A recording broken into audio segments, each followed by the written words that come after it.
Hi, welcome back guys. This is your friend, Parallel Deku. Back with another fanfiction. This is the movie of What if Deku was a quiet genius in college? Now before starting, please give this video a like. And subscribe to the channel if you want more videos like this. Now let's get into the fanfic. It started as most disasters do, with Bakugou Katsuki.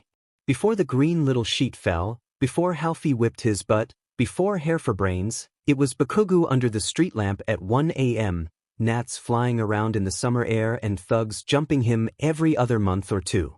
But this time was different. It was right before the UA Military University entrance exams, so naturally, he'd been holed up at the library before getting shooed out at midnight.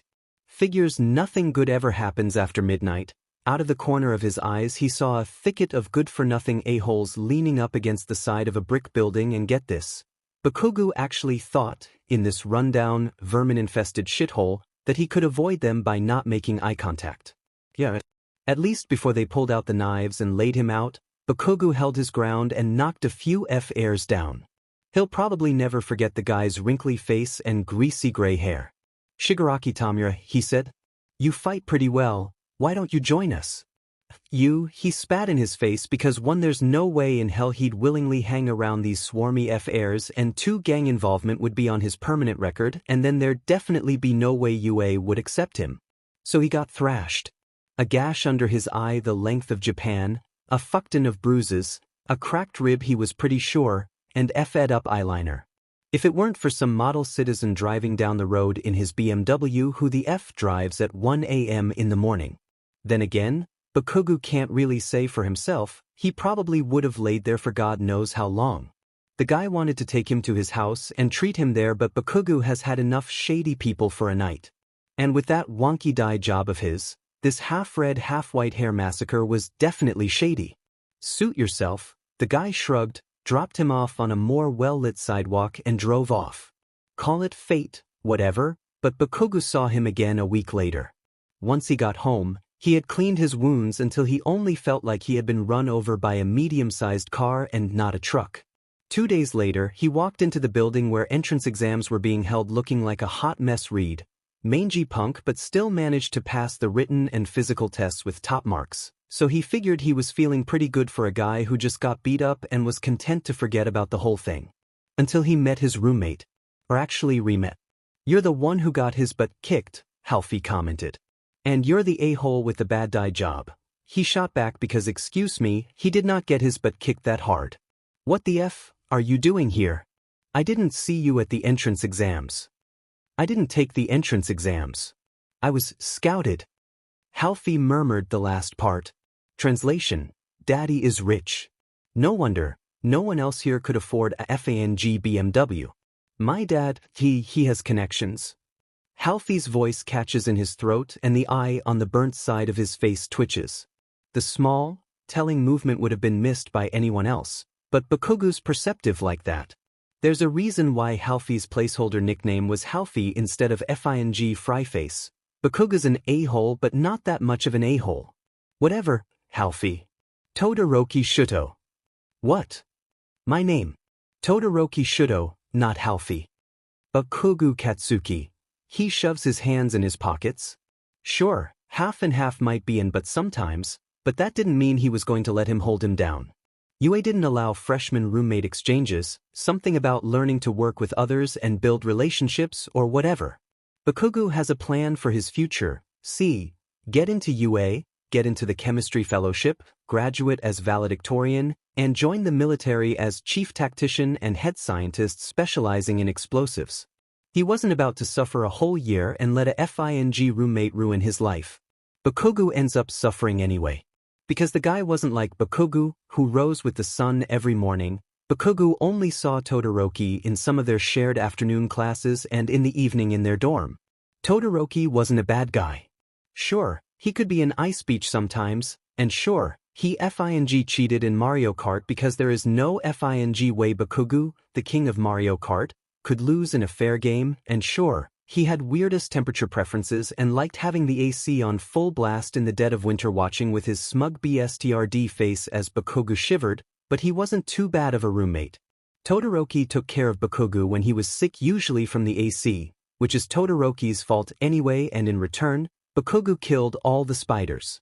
Sometimes, they even studied together since both their areas of study were science-related, Todoroki's being environmental sciences and Bakugou's being chemistry. "I like blowing shit up," he explained, and Todoroki didn't look all that surprised. For the most part, they had reached a mutual understanding. It wasn't until Todoroki fell in love that Bakugou discovered two things about his roommate he hadn't known before. 1. Todoroki was a fruitcake. 2. He was awkward as hell when it came to love. The latter was more of a surprise than the first. Anyone who dyed their hair like that could not be gay. Bakugou just never asked because honestly he couldn't care less what Todoroki preferred to put his mouth on. But for discovery number 2, he would have never guessed from the way chicks just seemed to fall all over themselves to drape on his chest. People seemed to flock towards him, like he was some social beacon or some sheet. Todoroki was a hot loaf of bread, and considering how well-known Todoroki LP was, it wasn't a surprise people wanted a piece of his dough. That, or it was just because he was fine as F-. Hell, even Bakugou could see that Todoroki was easy on the eyes, obviously, not as hot as he was though. "His name's Midoriya," Todoroki said, probably sighing with lovesickness and disgustingness under his resting beach face. "And he's amazing." Bakugou grunted from his spot over his chem notes, not really that interested, but this Midoriya guy must have been a gem because Todoroki could not shut up about him. Apparently, Todoroki met Midoriya in his required English class and he was absolutely smitten by his intellect and cuteness factor. Midoriya's notes are meticulously crafted and detailed. Midoriya wears the same pair of red JS every day. Midoriya has a head full of dark, green-tinted locks. Of course, he fell for a guy with a dye job. Bakugou mused that he liked to brush back every time he bent his head down to write. Midoriya has the cutest smile and once smiled at Todoroki when he picked up his eraser. Midoriya has 67 freckles on his appealing face, but the number changes depending on how sunny it is. Midoriya this, Midoriya that, Midoriya blah blah blah. Okay, great, but have you actually ever interacted with Midoriya? Bakugou asked because honestly, this was getting out of hand. Yes, Todoroki frowned, confused. "Didn't I tell you that once he smiled at me because I handed him his eraser?" "Oh my god, that doesn't count," Bakugou huffed. "I mean, like, do you even know his first name? Have you guys ever talked outside of class?" No response. "Yeah, that's what I FNG thought, you pathetic sheet." A week later, Todoroki proudly tells him that Midoriya's first name is Izuku. Wow, Bakugou drawls. What a charmer, he knows his first name. Todoroki sometimes wonders if having Bakugou as a medium for all his Midoriya rambles is a good idea. Bakugou, as it turns out, is a medium for everyone's love ramblings. He doesn't even know why. It's not like he's had any standout romantic relationships himself. And then she said she likes girls. Some guy from Bakugou's required art class wails from on top of Todoroki's bed, burying his sniveling face in Todoroki's pillow, and getting his snot all over Todoroki's sheets. Bakugou almost tells him to get the F out, but then figures that he's fine as long as it's Todoroki's stuff that's getting sheet on. "What's wrong with being gay, huh?" "Nothing," the guy cries. "Nothing, except for the fact that I'm a dude and Jairu doesn't like dudes." Bakugou sighs, pinches the bridge of his nose, and prays to God this effer would hurry up and run out of tears so he could leave. "Bakugou," he sniffs loudly. "Great. Do you think things will work out between me and Jairu?" "How the F would I know," he says. He thinks it might be the dude's hair, though, who dyes a lightning bolt on the side of his head. Hell, a bad dye job is probably the reason Todoroki's suffering too. Some weeks later, Bakugou manages to get roped in with a bunch of F-airs he never wanted to associate himself with. Ashido, or Black Eyes as he liked to call her because of the funky colored contacts she liked to wear, and in return, she calls him Blasty. "To match your explosive personality," she had said, suggests they have some group bonding time. Bakugou refuses because he's obviously not part of the group. "You just don't want to get your butt kicked in Mario Kart." Soy sauce face taunted. "Too chicken, Blasty," Kaminari says. And okay, he cannot just let that one go. He is the goddamn king of Mario Kart. Phew, Pikachu. who was crying in my dorm about a girl 2 weeks ago. Bakugou snaps back. I'm gonna give you another reason to cry once I whoop your butt at that stupid game. He storms off in the direction of his dorm, ignoring the snickers behind him. F-airs thought they manipulated him. They were going to regret challenging him. As expected, he ends up beating all of them. Unexpected, they're still smiling like idiots and even had the audacity to laugh and joke around with him like they're pals or some shit. After they leave and Bakugou finally gets some peace and quiet, Todoroki comes back, looking ready to start off on another emotionally stunted diatribe. But instead, he eyes the Wii, sits his butt down, and proceeds to whoop Bakugou's butt. But only because he used cheats. Obviously. What the f do you want with Midoriya, anyway? Bakugou asks him one night, when they're getting shit-faced drunk in their dorm and celebrating the end of midterms. Whoa. Came the intelligent response and Bakugou repeats it for the poor fool.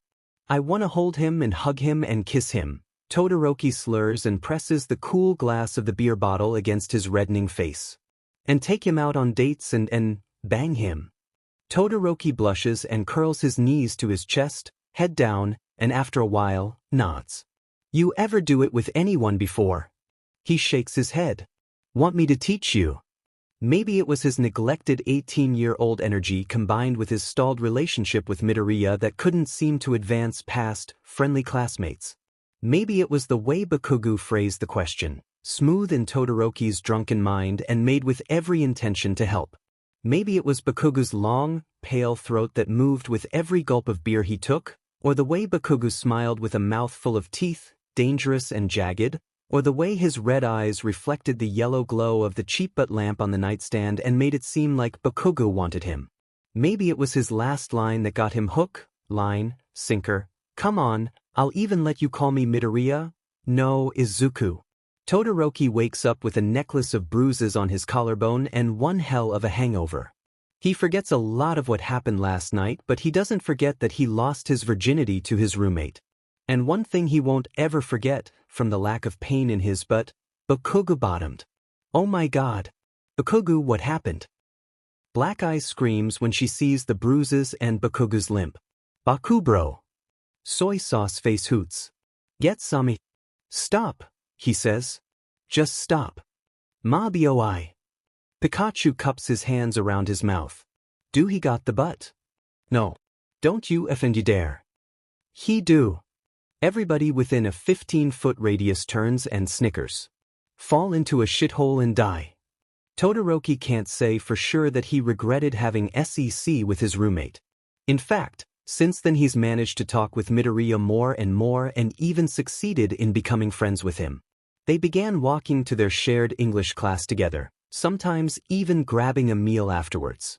They visited each other's dorms in the morning to grab breakfast, and Todoroki is glad Bakugou has classes then because one, he will never stop teasing him about how now Todoroki has the ability to wake up early, and two, he won't be there to scare Midoriya off with his grumpy face. They shared poems. Midoriya, for the ball of sunshine he was, wrote the most depressing sheet and exchanged short stories. Midoriya once gave him a 4-page critique on his 10-page short story. They texted in the middle of the night about Todoroki's sheet. Dad, he's always trying to set me up with girls, Todoroki once said. But I don't like any of them. Or any girls, for that matter. And you know, Midoriya says. Oh, well, I hope that you find your significant other one day. I believe in you. And about Midoriya's latest favorite anime right now, it's Boku no Hero Academia, but his all-time favorite is Neon Genesis Evangelion and other shit like that. Todoroki thinks that the SEC might have been magical by how far he's progressed since then. Except, Midoriya never notices.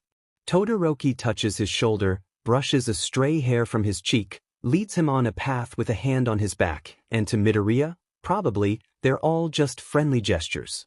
Sometimes, Todoroki thinks that Midoriya is too innocent and he is just the nasty old man trying to make moves on him.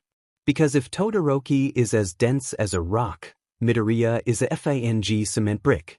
One time when they're chatting over breakfast, Todoroki reaches up with a napkin to wipe away a crumb stuck on Midoriya's cheek. Midoriya, without missing a beat, thanks him and continues on talking about whatever theatrical genius the director of Summer Wars pulled. Bakugou tells him to lick it off next time. Todoroki wonders why his life is so hard.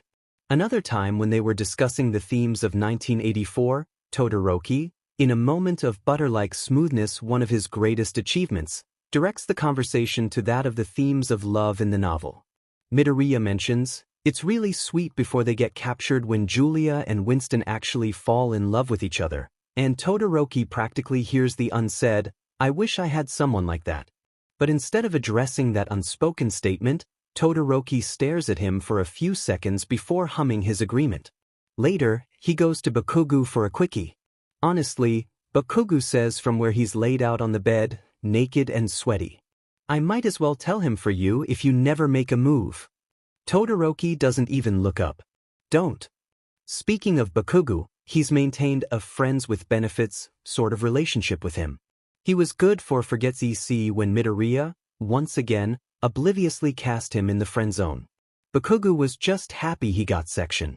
Bakugou was also kind of good for his advice, but Todoroki felt that his methods, grab the effer and kiss him, were a little too aggressive for his tastes, and that's why you're not getting anywhere. Bakugou rolls his eyes. Sometimes, Todoroki wonders why the hell Bakugou is so invested in their relationship, anyway. Maybe it's entertainment for him. Then he figures that Bakugou being supportive but nosy is better than Bakugou being a complete JRK and trying to tear them apart. "Bakugou, do you think my thing with Midoriya will really work out?" Todoroki asks one day as Bakugou is reapplying his eyeliner after he's smudged it again. "What the F, these effing cat eyes are hard as sheet." Todoroki doesn't understand how someone who applies eye makeup can call him obviously gay. "Don't break my concentration, half and half." Bakugou snaps and takes another few seconds to smooth over the wing with the black gel liner. I don't offend you, no, maybe not. Todoroki watches as he removes the tape he uses to draw wings, sharp enough to cut a beach. Maybe the chances would be higher if you would actually take my FING advice, but then again, what am I? FING love guru. What the hell do I know? He picks up the foundation and covers his scar. Bakugou turns to examine his eyes once more. On the bed behind him, Todoroki mulls over his relationship. They both figure, Bakugou with his makeup and Todoroki with his one-sided love, that this is as good as it's going to get. Satisfied, Bakugou places the liner back in its case with a snap. Todoroki is right. At least, for the rest of freshman year. He and Midoriya remained friends. He and Bakugou continued to bang because he and Midoriya are still friends. Just friends.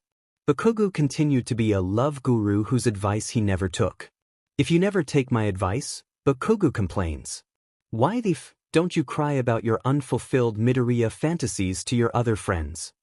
Todoroki stops to think for a second and then the realization hits like a cement brick. He has no other friends. Other than Midoriya and Bakugou dubiously, all Todoroki has are a handful of acquaintances who aren't very suitable people he can trust with his dilemma. "What about your friends?" he asks instead. "I have no friends," he snorts. Unlike Todoroki, Bakugou apparently has no problem admitting it. "You think I'm your friend? Beach, please." Todoroki thinks that someone who has cared for him when he was sick, killed spiders for him, helped him with his homework problems, cooked edible meals for him when the cafeteria food SED but advised him with his love life, and knew his body more intimately than anyone else did is classified as a friend, if not even more. Maybe he needs to reread his Relationships for Dummies book. But then again, it's also plausible that Bakugou's relationship metric system is a bit different from most people's. In fact, Todoroki clearly remembers him hanging out with the same group of people multiple times. Bakugou even gave them pet names, brought them over to the dorms, and went drinking with them. Well, Bakugou also calls them all beaches and F-airs and whatever creative insult he can think of, but Todoroki thinks they're Bakugou's terms of endearment. "Come to think of it," Bakugou says offhandedly, "I've heard some things about this Midoriya kid." "Like what?" Todoroki is sure that it's all praise. Stuff like, "How'd he get in? He's weird, annoying." Bakugou ticks off. "Creepy." Todoroki's knuckles whiten around his pencil. Midoriya looks around with wonder because he is eager to learn. He is more observant, kinder, and smarter than any of those other Fs. Useless. Pathetic, suicidal, other sheet like that. Snip. Who the F said that? He whispers. The two halves of pencil fall on the ground. Bakugou doesn't respond immediately. Who? Bakugou sighs. Almost everybody, he responds. Look, I don't know Midoriya. I haven't even met the F-er for Christ's sake. I'm just saying that people say shit that might or might not be true. Todoroki is breathing hard, hair shadowing his eyes, fists tight. There was no way, someone as sweet as Midoriya, someone so wonderful has no friends. For once, Bakugou shuts his mouth and leaves him to steam. Bakugou never mentions it again. Todoroki, out of stubbornness or God knows what, doesn't find out why and doesn't want to find out why people call Midoriya what they call him. As far as he knows, everyone's an a-hole and no one deserves Midoriya. Midoriya, for all their heart-to-heart, doesn't say shit. But Todoroki sees it now. Nobody approaches him when he walks with Midoriya. All the girls that used to fight over him turn away and whisper when they see Midoriya. People in their English class roll their eyes when Midoriya answers a question and huff, annoyed, when Midoriya mumbles endearingly. Midoriya's roommate is always absent. When Todoroki sees Midoriya, there is a bubble around him. He sits at the library, eats at restaurants, walks to his dorm, all alone. And Todoroki, for the life of him, cannot figure out why. If even a jackass like Bakugou could make friends, why did people seem to be repelled by Midoriya? He doesn't have sophomore year to figure it out, though. Hello. It's been a while since his sister called. Shuto, mom's in the hospital. Breathe in. She's okay though. Breathe out. The damage isn't all physical. His face hurts where the burn is. I'm going to need you to come home to take care of her, probably for the next 6 months or so, Fuyumi continues. I'm so sorry, Shuto, I would go but I'm in Afghanistan right now on a mission. I can't leave. Please. Okay, he says. Midoriya would have to wait. Okay. For how much Todoroki runs his mouth, he says nothing to anyone for a long time about it. Somehow, he never says the most important things when he has to. You're FNG leaving for almost all of sophomore year. What the F dash? My mom needs me, is what Todoroki responds with, his back to his roommate as he stuffs all his sheet in a suitcase. Bakugou shakes his head. Whatever, do whatever the hell you want. The pause. Does Midoriya know about this? I have to leave right away, he says instead. Bakugou huffs, clearly itching to say something, probably more love advice, but instead keeps his mouth shut. He's been doing that more ever since he told Todoroki about the rumors. One last thing, Bakugou, he looks up. Take care of Izuku for me. His mom is sitting in the chair meant for visitors, back turned to the door, looking out the window. The light from outside falls across her form, casting her shadow on the floor. Shuto thinks that if he weren't here, she would have sat there until her shadow got longer and longer and longer. Mom, he says, and the word sticks in his throat for a bit. He gently closes the door behind him as she finally turns around and sees him for the first time in a long time. Shuto, she breathes. You've gotten so much bigger. Shuto wants to say yes, that's what happens when people get older, but figures that some people don't get bigger. Some people just kind of fade away. So he says, yeah, instead and moves to sit on the unoccupied bed. She gets up from her seat and floats over to sit next to him, a foot of distance between them. Shuto looks over at the window to see just what his mom was looking at before he had come in. What the hell, he thinks? It's just an empty courtyard. His mom had been in the hospital for a variety of times for a variety of reasons. One of the first times he can remember is when she had to get a double mastectomy. He was 5 when he went to the hospital all by himself to visit her. His dad had some business meeting. He brought her some flowers and a drawing he made in school, a crude piece of cereal with the words, "Get better, Mammy," scrawled on it in crayon, but she must have thought it was the sweetest thing ever because she'd smiled and ruffled his hair and said, "You're such a good boy, Shuto." The next few times, Shuto remembers that he didn't understand why she was always so hurt or so sick. Don't think about your mother, Shuto, his father had said. Focus on your studies. Shuto understands why she was in the hospital so much now. The one time he won't ever forget, though, was because of what happened in the kitchen one day. She had been on the phone whispering. Shudo couldn't really hear what she was saying, but he figured it was about buying shoes or something. His dad didn't like it when his mom spent too much money. After she hung up, she looked outside the kitchen window for a long time, so long that the water pot she used to make tea started screaming, but she didn't even look up. "Mommy," he said timidly, shuffling from his spot outside the door. "Shudo," she said, not turning her back. "Could you get the kettle for me?" His mom had never sounded so distant before, but Shudo wanted to help, so he didn't say squat and did as he was told. Except, his 5-year-old legs were much too short to reach the top of the stove. He didn't want to ask for help, so he reached a little further and swiped at the kettle. It teetered but remained rooted where it was. Swipe, teeter, swipe, teeter. Eventually, his mom must have gotten fed up with how long he was taking because she came over. Swipe, teeter. She gripped the handle of the kettle, but instead of picking it up, she tilted it and let the boiling water fall. Shudo remembers looking up, seeing the water head towards his left eye. He remembers the pain, so searing hot it hissed as it made contact with his skin. He remembers crying and how his tears mixed in with the water. But what he doesn't remember, no matter how hard he tries to, is the look on his mother's face when it happened. But he can imagine. "Shuto," his mother said, voice blank of any worry or emotion. "You silly boy, you tipped the kettle water all over your eye. Now look at what you've done." "What? I wasn't. Your father is going to be upset you marred your face." "Mom," he managed to croak, hands over his eye in an attempt to alleviate the pain. "Let's get you to the hospital," she tugged him up. "Remember, son, I didn't do any of this." 5 years old and a bandage around his eye. "Shuto!" His father shouted. What have you done?" There was a lot of things Shudo wanted to say. "It wasn't me, I'm sorry, it wasn't my fault." But then he remembered his mother's words and got confused.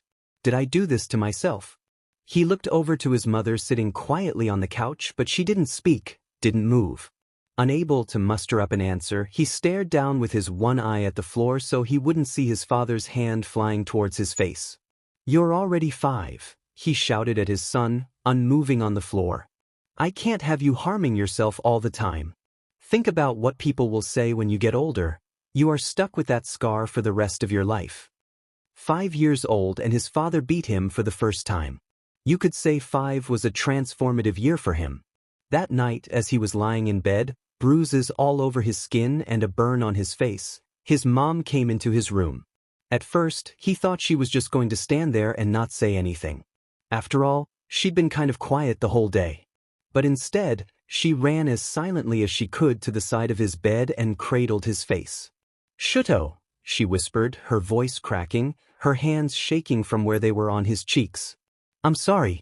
I'm so sorry." Shudo looked up, surprised to see tears welling up in her eyes. Was she sorry that he was stupid enough to burn himself? Or was she sorry that his father had beat him because he burned himself? It never crossed his mind that she was apologizing for something else. Since then, his mom had been more protective of him. Since then, his dad had begun to show his affection towards his mom more openly. Affection meaning yelling, slapping, throwing things. But Shudo's mom smiled through it all, when she was pushed to the ground, when she was insulted, when she kneeled down to caress Shudo's hair, so he thought that maybe his dad was doing something right. Shudo tried it out one time on a girl he had a crush on in school. "You look like sheet, get the F out of my face" speech. She ran away crying. The teachers scolded him heavily. "What have your parents told you about being respectable?" Shudo thought back to the interactions between his parents. He didn't understand what the teachers had meant. Then, he witnessed in live time how his mother's smile broke as she cried in front of his father after he had hit her and yelled, "You look like sheet beach, get out of here." He thought, that's what they meant. It is much later when it dawns on him.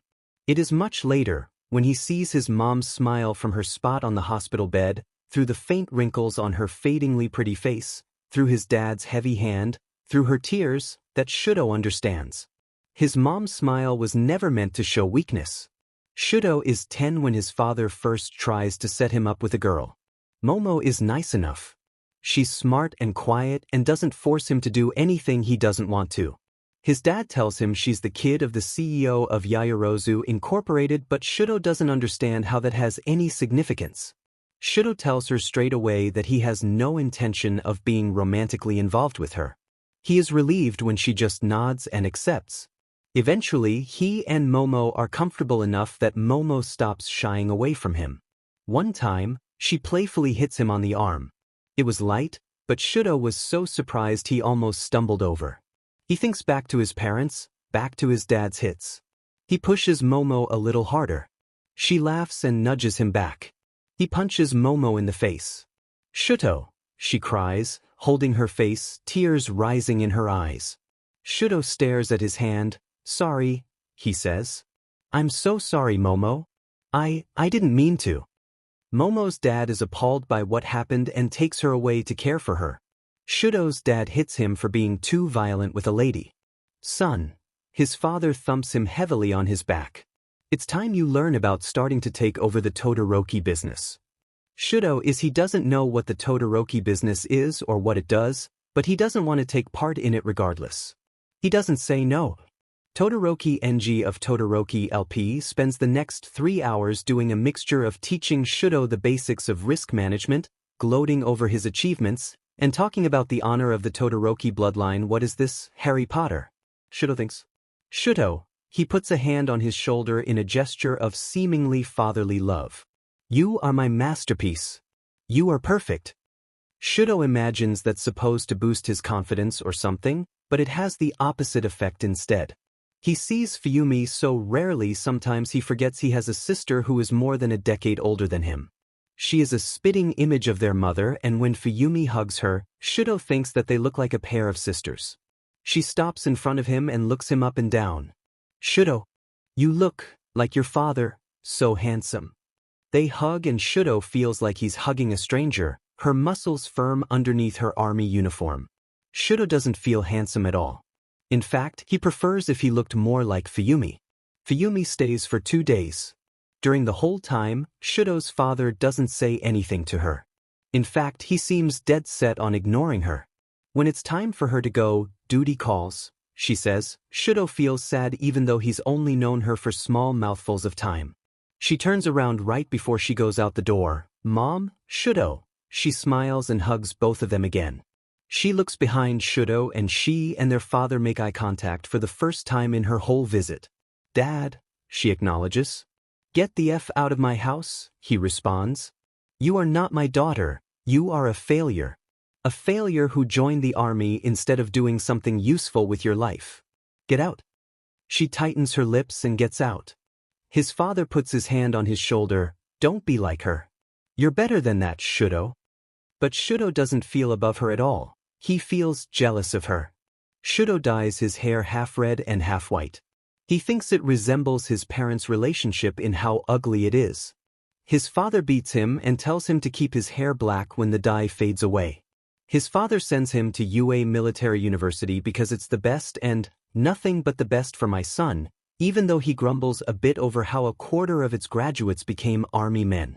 The day before he leaves to attend the ceremony for recommended students, his mother visits his room late at night when he is finishing up putting all his sheet in his suitcase. "Shudo," she cups his face like she did all those years ago. It takes her a while to open her mouth and speak. Shudo thinks that she's trying to figure out what would be the best parting words. Then she smiles through all her tears. "Have fun, alright? Don't worry about your poor old mother." That only made him worry even more. Shudo's gotten used to driving around when he's got a lot on his mind. After his mom left him her parting gift, he goes down to the garage and gets in his car, hating how comfortable the expensive seat cushions felt. He backs out of the driveway, out of his neighborhood full of rich, spoiled kids and their rotten dads, and drives. He doesn't think about his dad, his sister, his future, his mom. He doesn't think about where he's going, only that it's away from here. He feels the wind in his hair, watches the moon high up in the sky, and lets time pass. Tick-tock, tick-tock. It's 1 a.m. and Shudo is in a dilapidated part of town fit to be called a hood. He decides that it's late enough to go back home when he sees, out of the corner of his eyes, a flash of blonde laying on the sidewalk. He stops and gets out of his car and sees that it's a person, a bunch of books strewn around him and injuries all over his body. A large knife slash on his cheek, a sheet ton of bruises, and, is that eyeliner on his face? Guy looked like sheet. Shudo has nothing better to do, so he lifts the guy up. Holy sheet, he is heavy, and dumps him in the back seat. What the F dash, he hears from the back. You're awake, he says. I found you passed out on the side of the road. He hears the guy mutter something like, oh yeah, those a-holes. You're injured. I'm taking you to my house so I can treat you. The guy snorts. No, you shady bastard. Just drop me off somewhere. Shudo would have argued, but one, he is tired and this guy looks hard to deal with, and two, he had picked this guy up on a whim. He could let him go on a whim. So he shrugs, suit yourself, and drops him off on a more lit sidewalk.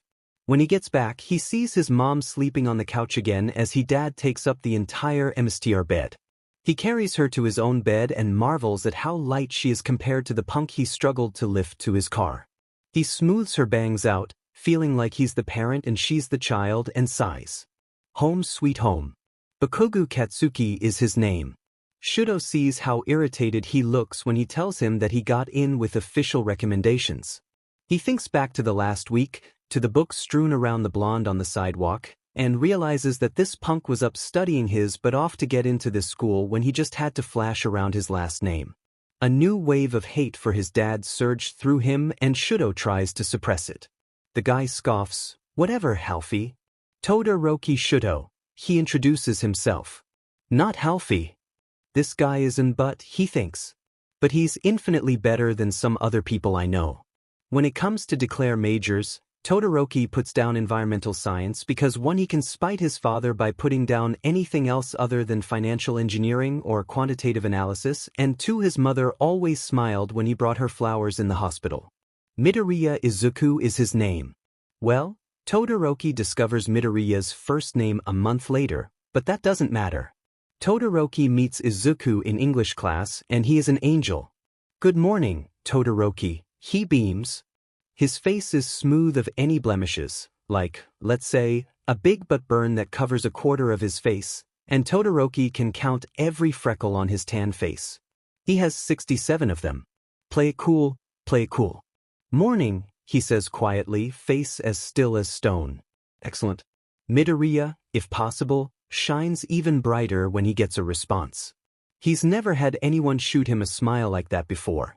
His name is Midoriya Izuku and he's amazing, Todoroki thinks. Midoriya's notes are meticulously crafted and detailed. Midoriya wears the same pair of red JS every day.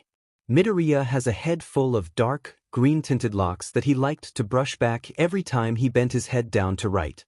Midoriya has the cutest smile and once smiled at him when he picked up his eraser, and also one time. Shut up, Bakugou says from his desk, and oh, did he just say all of that out loud? Have you ever even interacted with this Midoriya? He tells Bakugou the eraser story again, and Bakugou does that thing he does when he's really annoyed and pinches his forehead with his fingers and sighs. Do you even know his first name? Todoroki doesn't say anything. Yeah, that's what I thought, you pathetic sheet. Todoroki is awake in the middle of the night and Bakugou is asleep like a log. His car isn't on campus, but he's gotten into the habit of moving when he can't fall asleep, so he pulls the covers off, gets out of his crappy university bed, and pads to the doorway. He feels like he's searching for something, but he can't quite put his finger on it. He walks along the path to the library, not intending to really do any reading, but just because it was the longest route.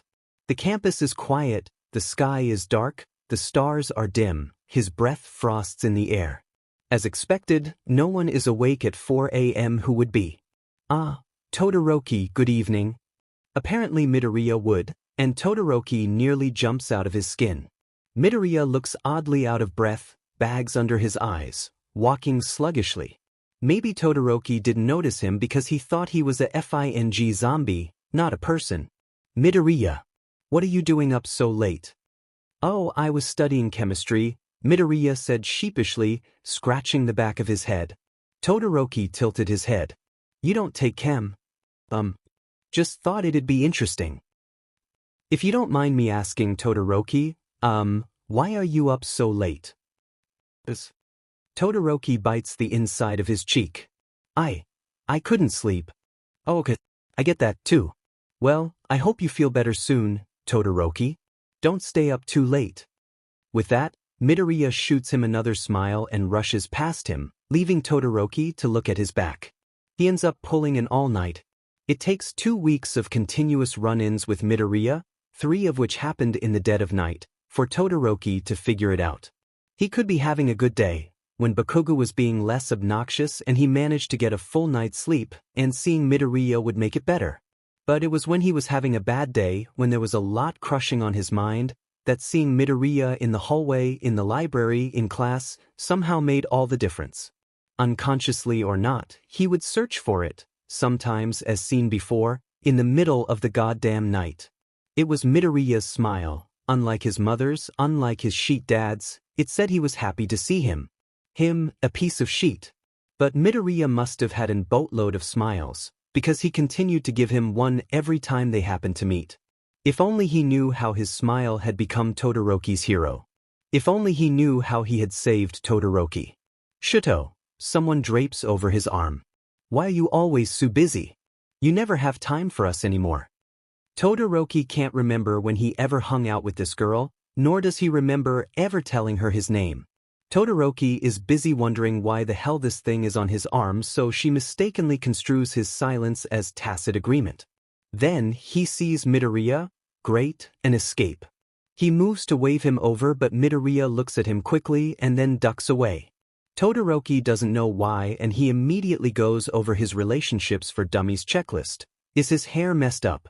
Is there something in his teeth? Did he sound too mean when he called him over? He failed to notice the absolutely nasty look the girl latched on his arm had shot at the poor boy.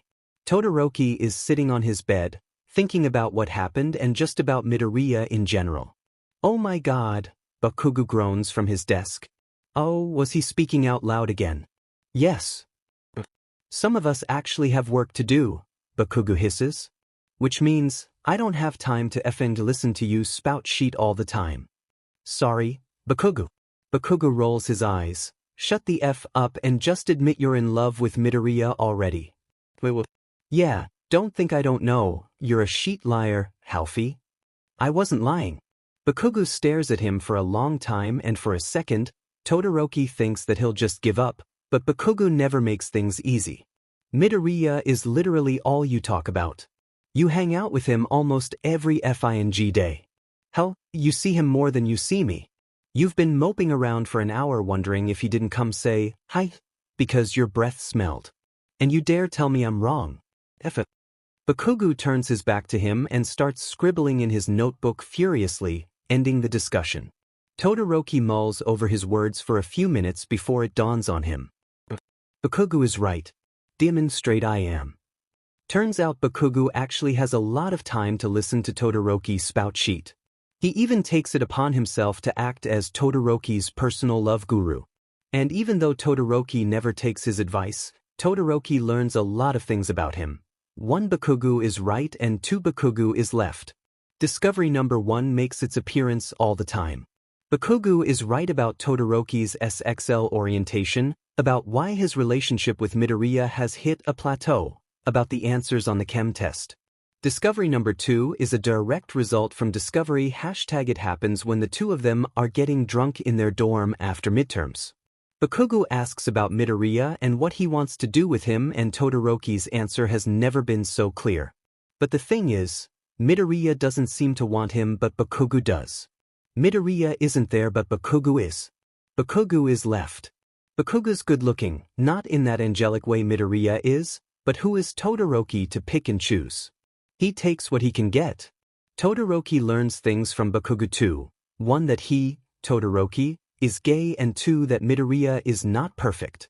Discovery number 1 is pretty much a given. Todoroki thinks it's because he fell in love with Midoriya, who is a boy. Bakugou thinks it's because Todoroki has a FING stupid hairstyle. Todoroki really doesn't understand how hair has anything to do with SXL orientation, but he chooses not to comment. Discovery number 2 feels like a lie when he first heard the rumors from Bakugou's mouth. It is utterly unthinkable, Impossible that Midoriya is anything but the perfect angel Todoroki made him out to be. Bakugou thinks that hair has something to do with SXL orientation, so who was he to assume anything about anyone? Todoroki ignores all those times Bakugou was right about him and other people.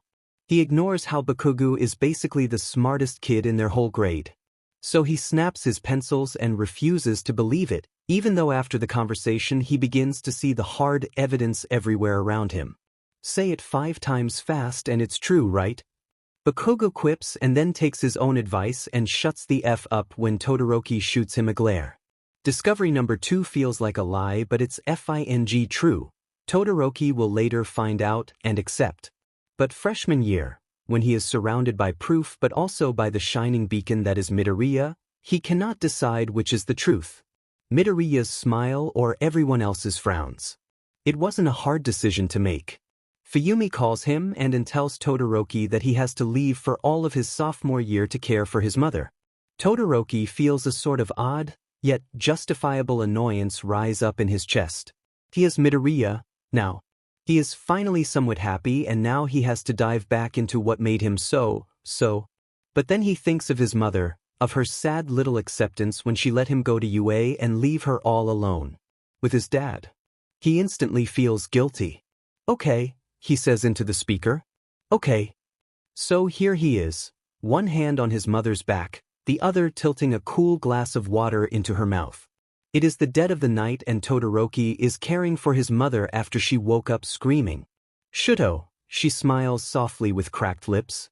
You're such a good boy. Go to sleep, Mom.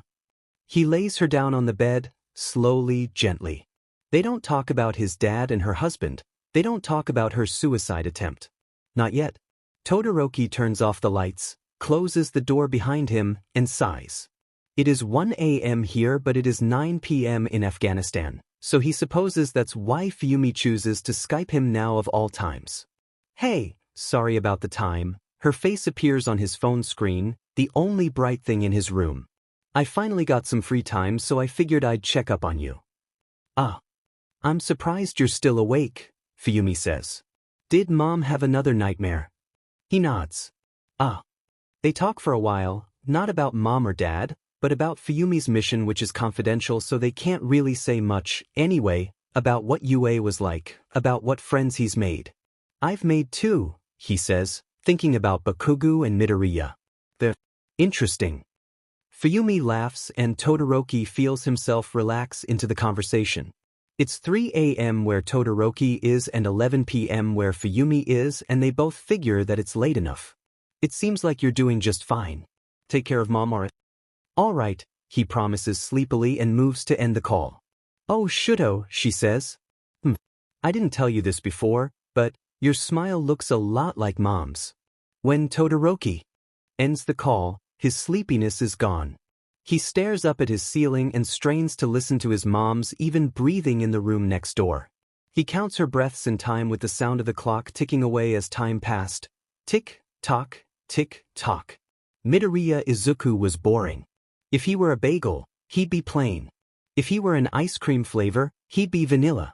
The special talent section was always sold out when he got there, and the only personalities they had left was loser and wimp, so he got both because it was a 2-for-1 deal.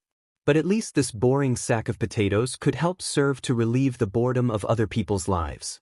Izuku is stupid, Izuku is stupid, the boys in his neighborhood chanted and threw rocks at him. Sticks and stones can break his bones, and words hurt him too. Did it make him feel like shit? Hell yeah, it did. But then it always turned around. We need another player for football, let's get Izuku. My mom says I can only go in the woods with a group of more than 4, let's get Izuku. I need someone to test my skills against, where's Izuku? The world was playing with his heart. Mom, the neighborhood kids called me to play, can I? Mama Midoriya, by comparison, clearly saw how nasty her son was being treated. But seeing her Izuku, so happy to be needed, broke her and she didn't have the heart to tell him. Izuku gets his first scar on the back of his neck during what he calls the fall. He and the neighborhood boys are exploring the forest. There's a creek that runs down the middle, and in order to cross over it, they had to walk across the trunk of a fallen tree. For a forest creek, The thing runs pretty deep, kind of like a ravine, and it's no wonder most parents forbid their children from crossing a log raised 30 feet in the air. And most children, like children do, are brave little brats and don't give a shit about what their parents say. Izuku was not most children. Izuku, don't chicken out now. The other boys call from the other side of the creek as he stands shaking. Hurry up or we're gonna throw rocks. Children are dumb, see. They play this game and think throwing rocks gets a person to hurry the hell up, but getting injured, believe it or not, makes it harder to move. But the threat, that makes Izuku hurry the hell up. He's already shaking like a leaf before he steps on the log, so once his little 5-year-old feet makes contact with the wood, he wobbles and slips off the side, landing with a loud splash in the creek. Water floods his nose and he comes up sputtering. His legs hurt. His lungs hurt. He was going through emotional and physical shock. Unexpectedly free-falling 30 feet tends to have that effect on a person's body. Izuku, are you okay? Someone calls 30 feet above his head. He'll live, someone else responds. We're going ahead, K. Footsteps. Oh, K. He wheezes, but by that time, everyone had left. 30 feet and a blue water landing had hurt like hell. Izuku promises himself to never again do anything that could have him falling through the air for more than a few seconds, trying to grasp onto something but coming up with nothing, crashing into the earth. He breaks that promise pretty soon. Izuku's mom makes killer fairy cakes. They're nothing fancy, light sponge cakes with a vanilla glaze and a couple of sprinkles. Actually, when Izuku thinks back to it, they probably didn't taste that great either, but they're his mom's baking creations, and something about moms just always seemed magical. On his 6th birthday, Izuku can smell the cakes before they come out of the oven, and he's so excited he sprints through the house and onto the clean tiled floor of the kitchen, and if anyone knows anything about kitchen floors, it's that they are slippery as F-. He hops a little, scrambles to regain his balance, and slips, eating a big chunk of floor instead of cake. He gets his 2nd scar like this. Izuku, are you okay? His mom crouches beside him and helps him up, reaching around to get the first aid kit. Oh, K. He wheezes as his mom treats the cut below his ear. He looks around, wincing when the alcohol-soaked cotton ball touched his cut. Mom, where are the other kids? She pauses. Oh, Izuku, honey. I'm sorry, some of them had last-minute things to do and couldn't make it. Today will just be you and mommy, okay? Okay, he agrees easily. He's a bit upset, but it's hard to stay that way when there's fairy cake involved. He gets his 3rd scar when he tries to cut a cake in half and accidentally shanks himself with a butter knife. Without telling his mom, he brings some leftover cake to the boys who couldn't make his party. How'd you get that scar, Izuku? Oh, I tripped and fell, he confesses and scratches at the one on the back of his neck sheepishly. No way again, Izuku, they laugh. Why are you so dumb? He says. Oh, I have some cake from my birthday here. Thanks, Izuku. Sorry I couldn't make it, by the way, didn't really want to come. They bite into the cake. This is really good. Izuku bites at his lip and forces himself to smile. No problem. I hope you can come next year. They're already gone. Middle school passes like this. Izuku alone at class, at school events, in the library, in after-school clubs. High school passes in much the same way but with a few defining moments. Moment number 1 comes in the beginning. Izuku falls in love with some girl in his class. Her name's Hagakure. She's not very popular. In fact, most of their classmates didn't really seem to notice her. He thinks it's a pretty sweet deal. No competition, no sense of feeling out of her league.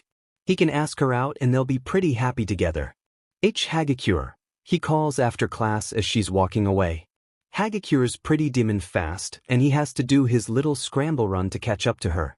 He immediately regrets having the scramble run as his fastest mode of non-vehicle transportation because, 1, it looks absolutely ridiculous, and 2, it has a 50-50 success rate.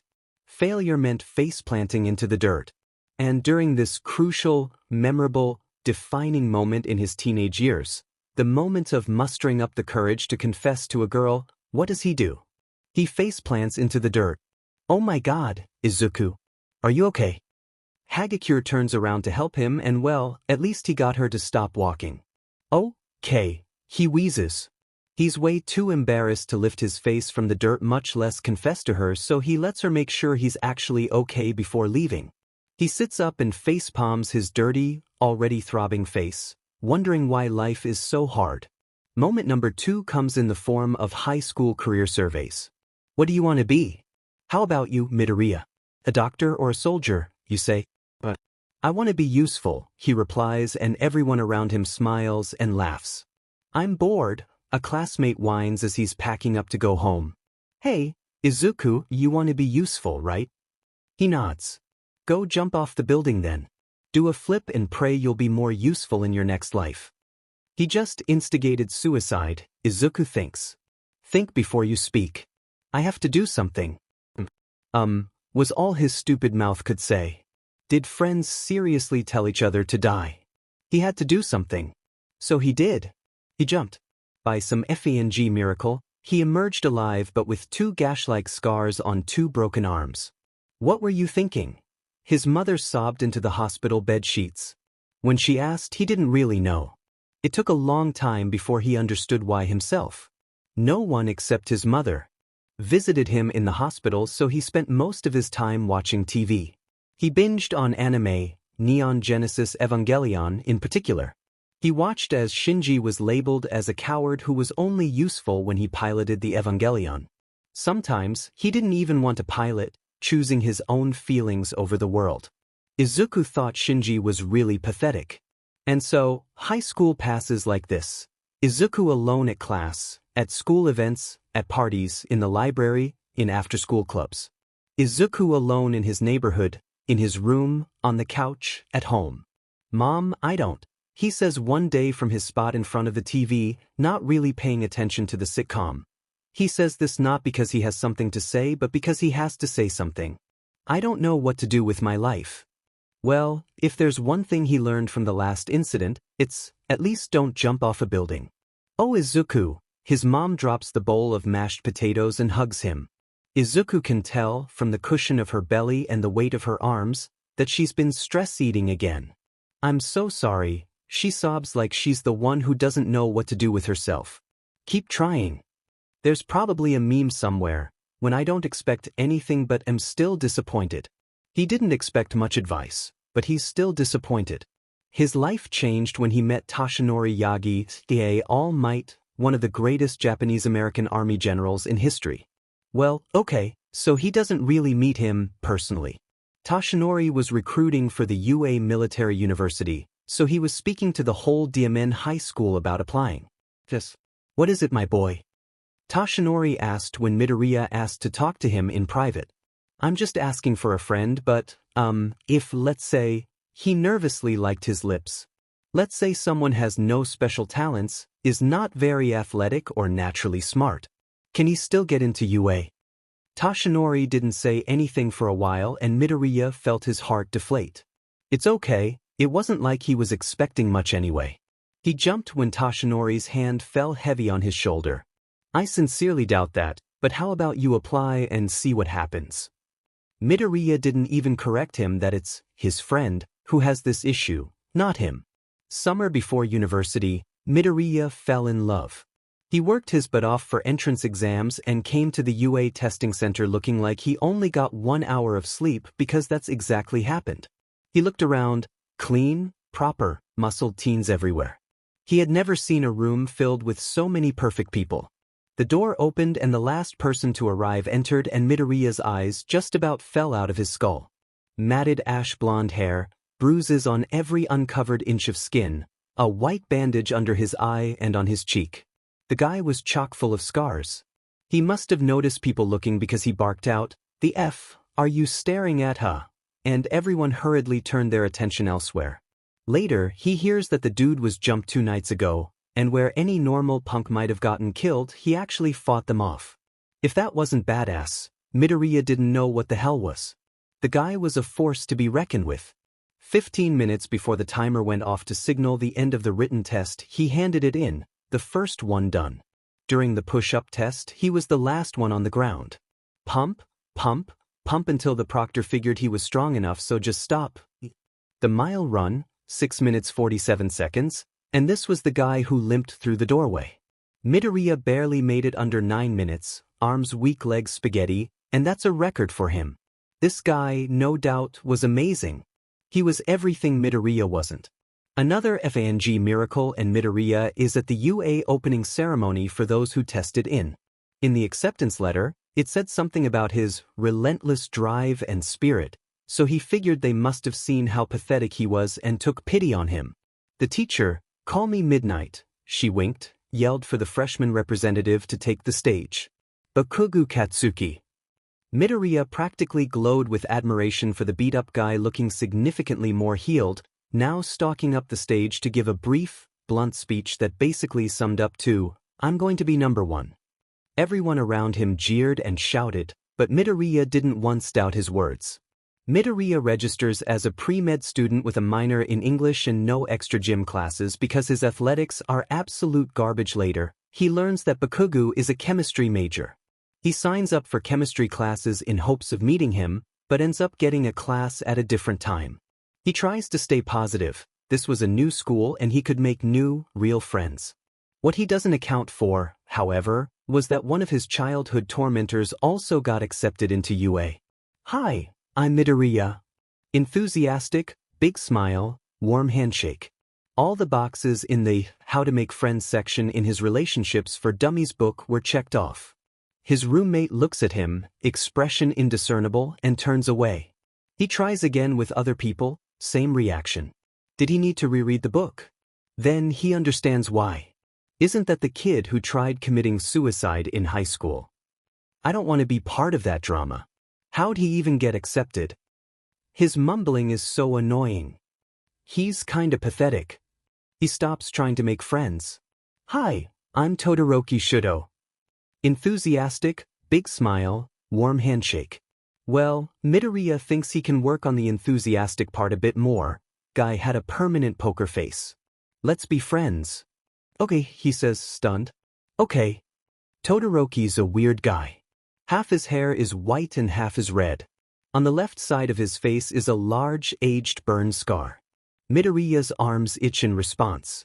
"How'd you get that?" Midoriya asks, because he has no sense of self-preservation. He already broke one of the rules in his Relationships for Dummies book. Good thing Todoroki has no sense of self-preservation either. "My mom," he says, then pauses. "Well, my dad." And they leave it at that. His mom demands he call her at least once a week. Midoriya doesn't complain because, one, she used to want daily calls, and two, this way he at least has someone to talk to. When your only son jumped off a rooftop in an effort to end his life not only a year ago, you tend to worry. "Izuku, are you sure you'll be all right?" she had fretted before he'd boarded the plane. "Do you have your toothbrush? Your handkerchief? Your allergy medicine? Clean underwear? Oh, what about, Mom, I'm fine," he had said. "Don't worry, all right?" "How can I not worry? Do you know how to properly do laundry?" "Oh, what will you eat if I'm not there to cook for you?" Her hands were a blur, wringing out at her sides, smoothing her bangs, lifting up to her face as if to check her own temperature and rising heartbeat at the thought of her baby bird leaving the nest. "Passengers will be boarding in 5 minutes. Mom, I gotta go."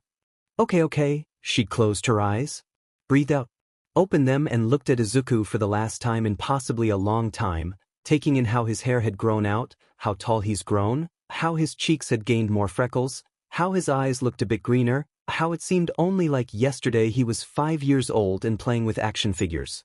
"Izuku," she'd said with a watery smile. "Promise me something. Promise that you'll keep on trying and smiling. Don't ever think you're worth nothing because you mean the world to me, and someday you will hold that same meaning to someone else. So don't ever scare your poor mother like that, promise me." She puts her arms around him like she did all those months ago, and Izuku, like any newborn adult who doesn't know a thing about the world except his duty to placate his mother, promises without a lot thought, "Okay." It still lays heavy on his heart, heavy like his arms around his mom, heavy like the luggage he dragged to the boarding gate, heavy like the loud hustle and bustle of the airport crowd, and like the silence of his empty dorm room. 2 months into UA, he is sitting alone on his bed, reading but not really reading. This is where reason number 2 comes in. Izuku, you're late. His mom's voice cracks through the speaker, strained by the long distance. Sorry, he says sheepishly, scratching his head even though he knows she can't see it. It's okay, she forgives him easily. College is getting a little hard, I know. Do you at least have friends to take you out? Maybe to take away your time calling your mother so you can have some fun. Mom, I'll always have time for you, don't worry. She laughs but presses on about friends. Yeah, I've made some, we go out sometime. He's made a couple of friends, he thinks. Okay, maybe only one.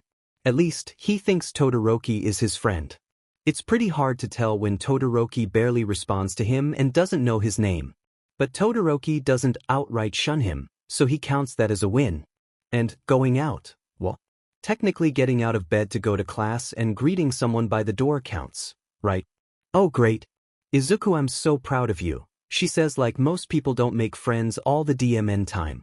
It's like the first time you had a playdate. You were so excited to play with those boys. Mom, he whispers embarrassed. I'm not 5. You'll always be my baby though. Sniff. Okay, well don't let me keep you from going out with your friends. I'm going to cook some dinner. I love you, Izuku. Love you too, he says and ends the call. He shuffles to the corner of the bed, brings his knees under his chin, and stares into empty space. What's your name?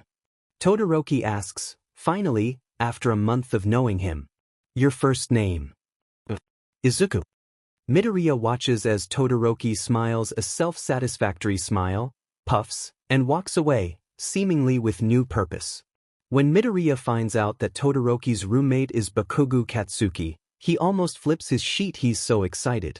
What's he like? Can I meet him? Todoroki thinks for a while. He's kind of an a-hole. Kind of. But enough about him, let's talk about you. Midoriya is boring, so he can't really say much. He turns it around to a discussion about the themes in What do you think about the themes of love? Todoroki asks, twirling a lock of his hair, glancing at him with eyes that suddenly started batting way too many times per minute. Midoriya wonders if a dust particle got in his eye. Midoriya thinks about Winston and Julia, how they were so happy and in love with each other, how they viewed the other as their whole world, well, right until they got kidnapped and betrayed each other. He wants someone who would love him like that. Todoroki stares at him for an uncomfortable amount of time, hums, and looks away. In one of their heart-to-hearts over breakfast, Midoriya shows him one of his best poems.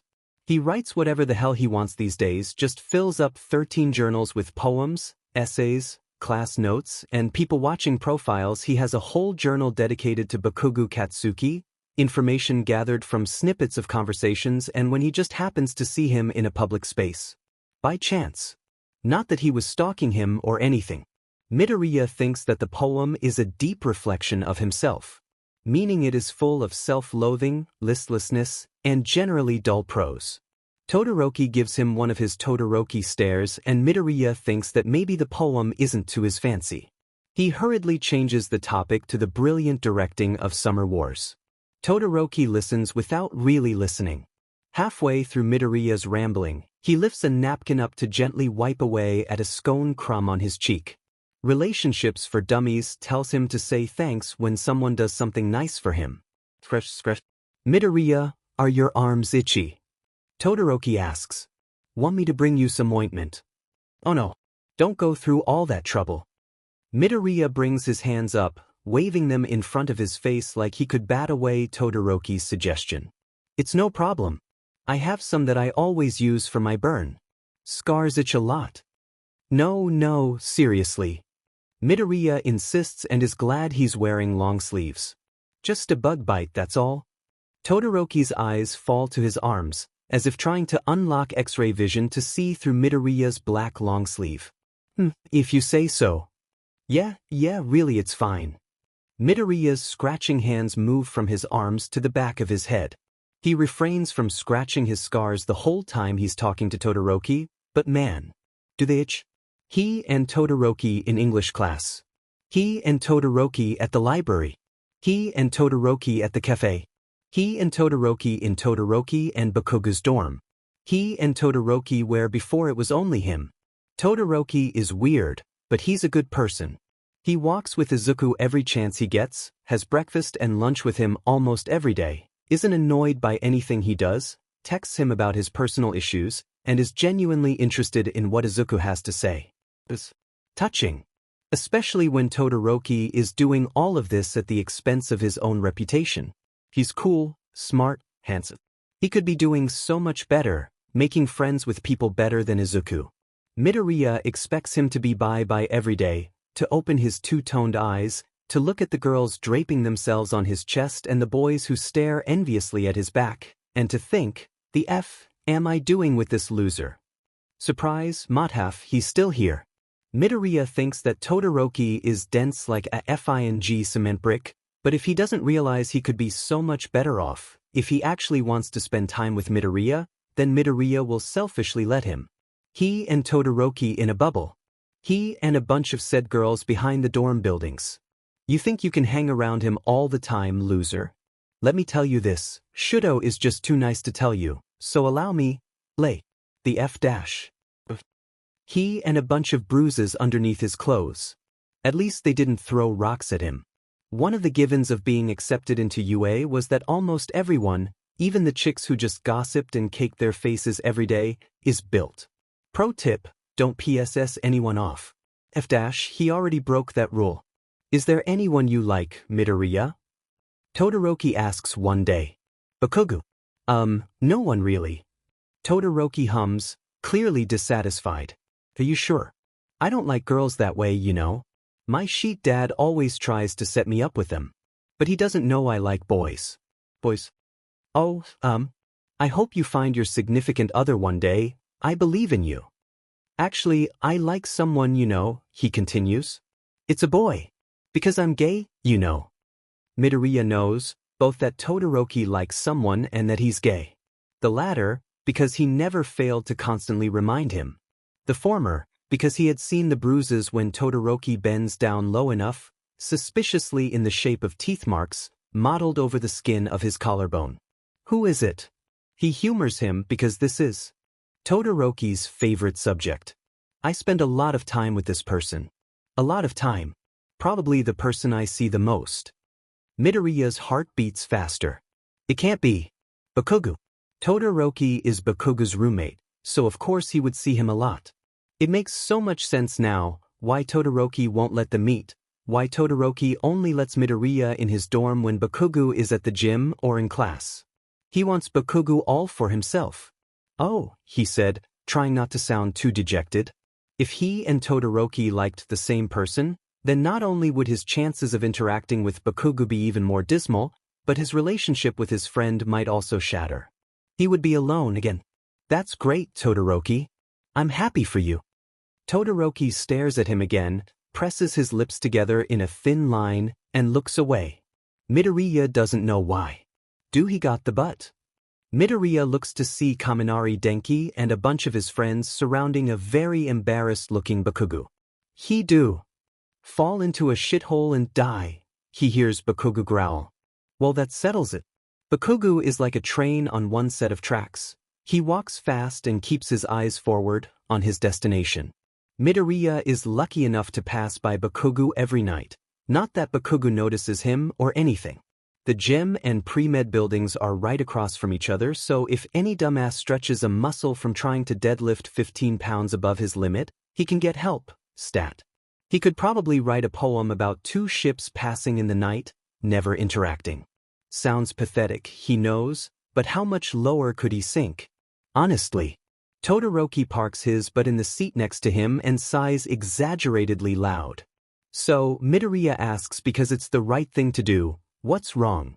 Even though he already knows it's about boys. I'm showing him so many hints, but he just won't get it. I take every chance I can to hang out with him, I talk with him all the time. He's so perfect, I wish he would love me back. Todoroki's eyes never leave his face. Midoriya thinks. No wonder he's so social. He maintains eye contact in conversations, unlike most people.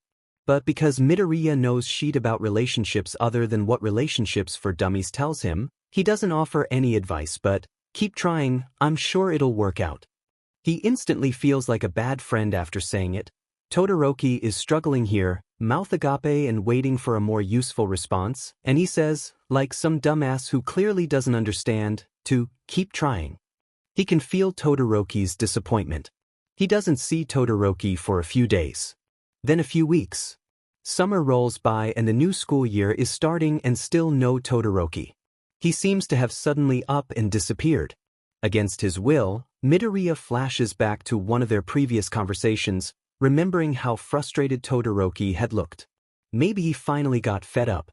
Midoriya sits at the foot of his bed in his new dorm, mind racing through all the possibilities, blaming himself and spiraling deeper in his thoughts to the point he almost doesn't notice the door opening to reveal his new roommate. "Hey, you the shit nerd. Deku or some sheet?" Midoriya's head shoots up, his little gay heart swooping to beat in his throat so he can't speak. "We're FNG roommates this year." Standing in the doorway, sweaty from a workout and doused with hallway light that spreads out and illuminates him like Midoriya's savior, is Bakugou Katsuki. If Bakugou thought he was suffering before, then he's in for a real treat. "Hey, you the shit nerd," he demands, staring down at the pathetic little lump on one of the beds. Midoriya startles and Bakugou gets a full view of his face. Wild dark green locks around a freckled face. Kinda cute, not that extraordinary. His eyes move down. Musculature, nearly non-existent. Definitely not his type. Midoriya looks as scrawny and wide-eyed as a baby deer, jittery like one too. Seems more like Deku to him. Deku, or some sheet. This is the guy who snatched away Todoroki's heart. If he wasn't going to see him every day, Bakugou would have forgotten him in about 2 seconds. "We're FNG roommates this year." He walks over and drops his sheet all over the unoccupied bed, practically startling Midoriya onto the ground. It's a FNG pleasure. It is not a FNG pleasure for Bakugou. He really does not give a shit about Midoriya or his issues. Just like how he didn't give a shit about Todoroki and his daddy issues. Alright, maybe he did give a shit about Todoroki. "Take care of Izuku," he had said. What about a thanks for all the shit I've done for you?" Bakugou had thought, but signed up to be Midoriya's roommate anyway. Surprise, surprise, there was no competition for the spot. Of course, he had known about Midoriya's suicidal tendencies, about his deep-rooted depression, and honestly, that was a can of worms he'd rather not touch. He had heard about his getting beat up every other day. If someone laid a hand on me, Bakugou thinks, I would knock his effing teeth out. From the bed, Midoriya repeatedly stammers, unable to speak the F up and articulate his goddamn words. The next day, Midoriya finally manages to speak coherently. "Hi," he says like he's reading off some FNG pamphlet. "I'm Midoriya Izuku. It's very nice to meet you." Bakugou squints at him. Didn't the Effer remember they had met yesterday? Or is he just FING stupid? He turns his back to him. Whatever. Bakugou is hogging up the bathroom mirror, and by extension, the entire bathroom, as he reapplies his eyeliner. Midoriya waits around timidly with his toothbrush, probably wondering when would be the best time to interrupt him to ask to use the sink. Bakugou hates the feeling of Midoriya's eyes on the back of his head. It's making his hand shakier. By now, Todoroki usually would have pushed him out of the way without any regard for the state of Bakugou's eyes. Move beach. Todoroki never said that, but Bakugou felt the intention. Kid had guts, ones that Bakugou hated, but guts nonetheless. His new roommate, however, probably has a stomach full of marshmallow.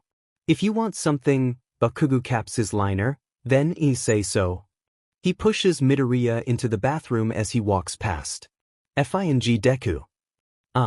Deku flinches when Bakugou looks back. "My name's not Deku. It's Izuku. I FNG know that you think I'm stupid or something." Bakugou rolls the name on his tongue. No one rejects a Bakugou brand nickname. What does it mean? He doesn't actually know, but Midoriya's timidity is really getting on Bakugou's nerves, so he snaps back. "It means you're useless. Now go brush your FNG teeth." He doesn't look back to see Midoriya's expression. The next day, when Bakugou steps into the dorm after his workout, Midoriya greets him with his back bent horizontally in a rigid bow. He looks as if he's been standing there for a couple of hours. "Welcome back. How may I be of service?" He shouts, not even phrasing it like a question. What the F dash?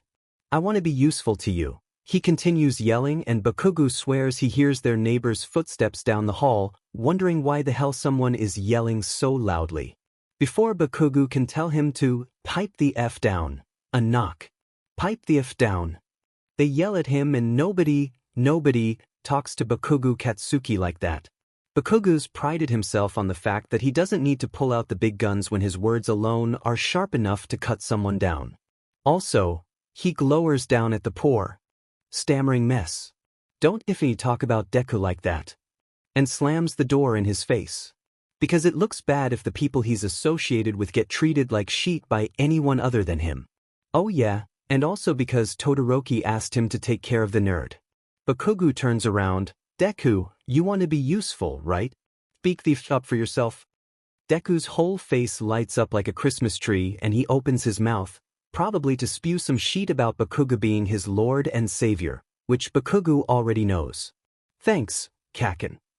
Who the F is Kaken? Bakugou asks, but Deku keeps on smiling like an idiot.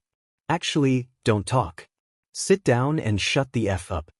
Todoroki tells him like it's his dying wish to take care of the maggot.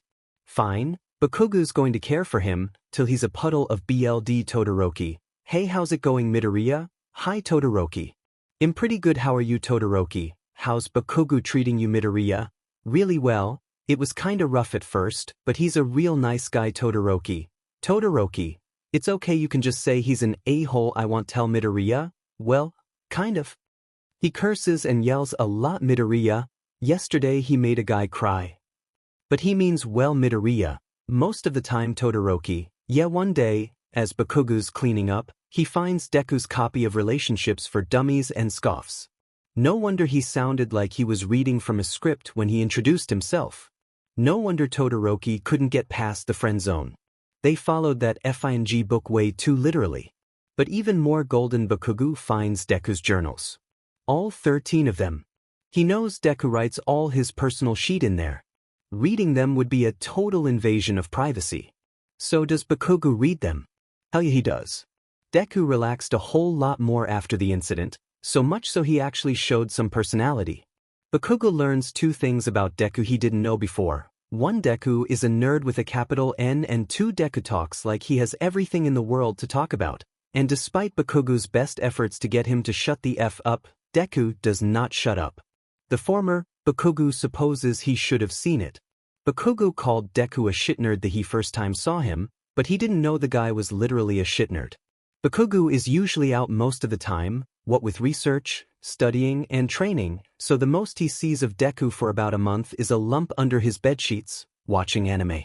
Deku eventually gets comfortable enough around him enough to watch his shows above the bedsheets, staying up late into the night because of his nerd shows. His favorite, Bakugou learns, is Neon Genesis Evangelion. Bakugou cannot tell you how many times he's walked in to see Deku's eyes glued to his laptop as Asuka yells at Shinji to man the F up. Bakugou doesn't complain nearly as much as he would have liked though, because he likes shit like Enji, even though he can never watch through more than 2 episodes at a time. Asuka's pretty effing loud. It's so annoying, he comments one time next to Deku, nearly dozing off on episode. Reminds me of someone I know, Deku says, and the laughing tone of his voice makes Bakugou push his butt out on the floor. Bakugou thinks that Deku is even louder than he is. Discovery number 2 comes in the weirdest of moments. Deku is sitting on the toilet for God's sake, and from behind the bathroom door, he says, "Hey, Kaken. Don't talk to me while you're shitting, that's FNG disgusting." Do you ever think about the Olympics and see athletes fail horribly and wonder, maybe if they didn't get scouted for the Olympics, they would have been happier?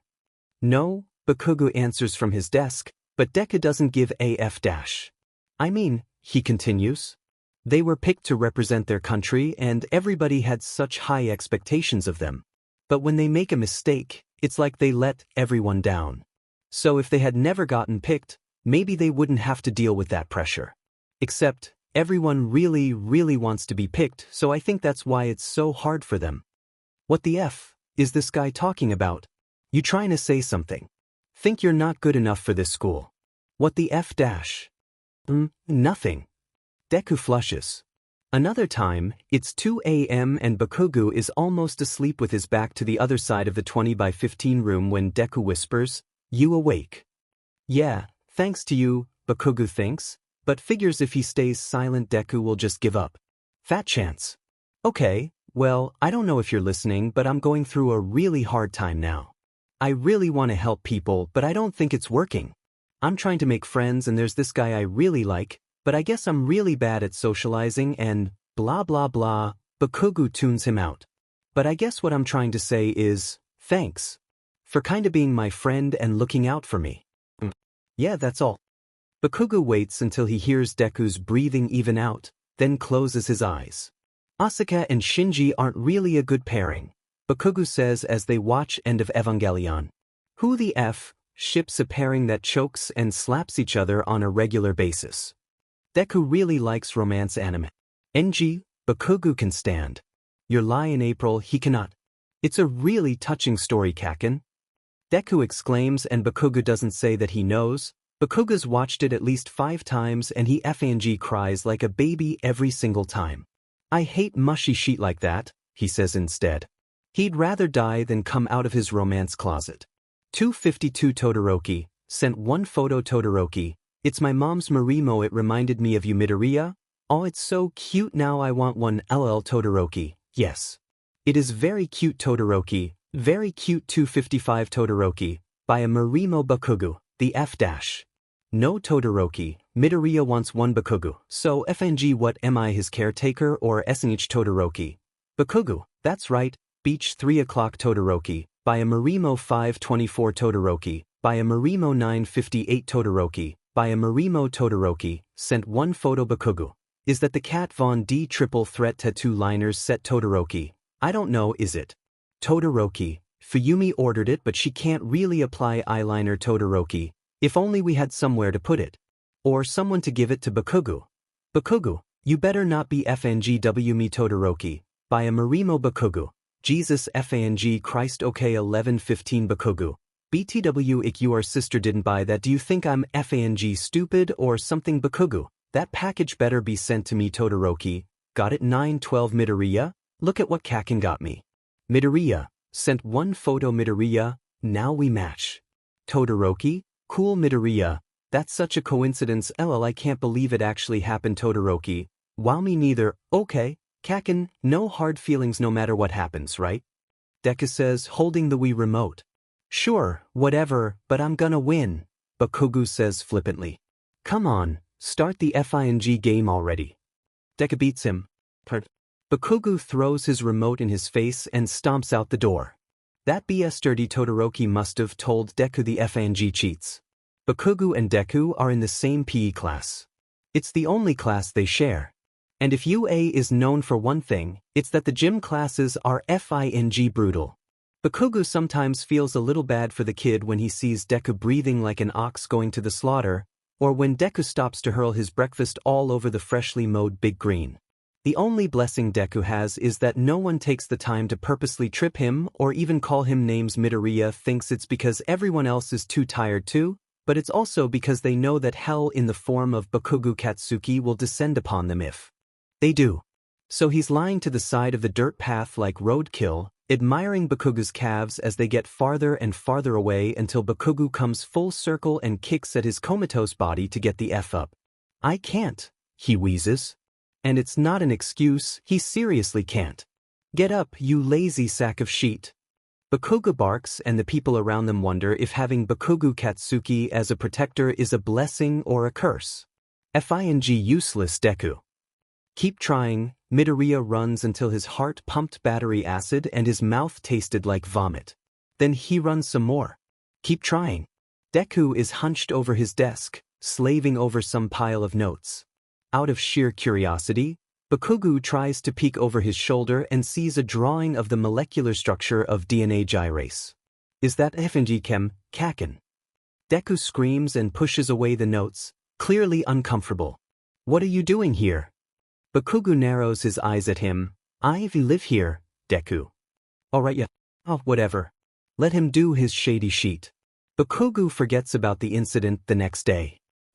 Kaken, could you lend me your chem notes? No, Bakugou doesn't even look up, but he knows Deku's startled on the bed. Oh. Deku says meekly, and Bakugou knows he's probably stewing in embarrassment, timidness, and confusion over the chem problems. If he were nicer, he'd probably help the poor guy out, but here's the shtick, he's not. Deku, give me a piece of paper, he asks when he runs out. He doesn't really expect Deku to do what he commands, especially after he blew the poor F-er off like that, but lo and behold, Deku surprises him yet again when he hands over not one sheet of paper, but his entire FNG notebook. What the F dash, Deku? I only asked for one sheet, not your notebook. Oh, it's fine, Kaken. You'll probably ask for more later, so Deku does that annoying thing he does where he scratches the back of his neck and looks away when he can't FING articulate himself. Bakugou doesn't have time to decipher what he's trying to say, but he always has time to be properly said about something. Something about the way Deku said it and did that sheet annoys him to no end, so he just turns his back and ignores him for the rest of the evening. Bakugou starts demanding things more often.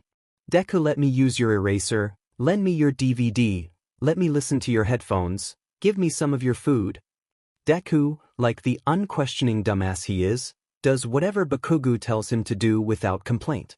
Deku, give me your pencil, Bakugou says suddenly, not looking up from his desk. Midoriya gives him his pencil and Bakugou finally realizes why he's so FING said.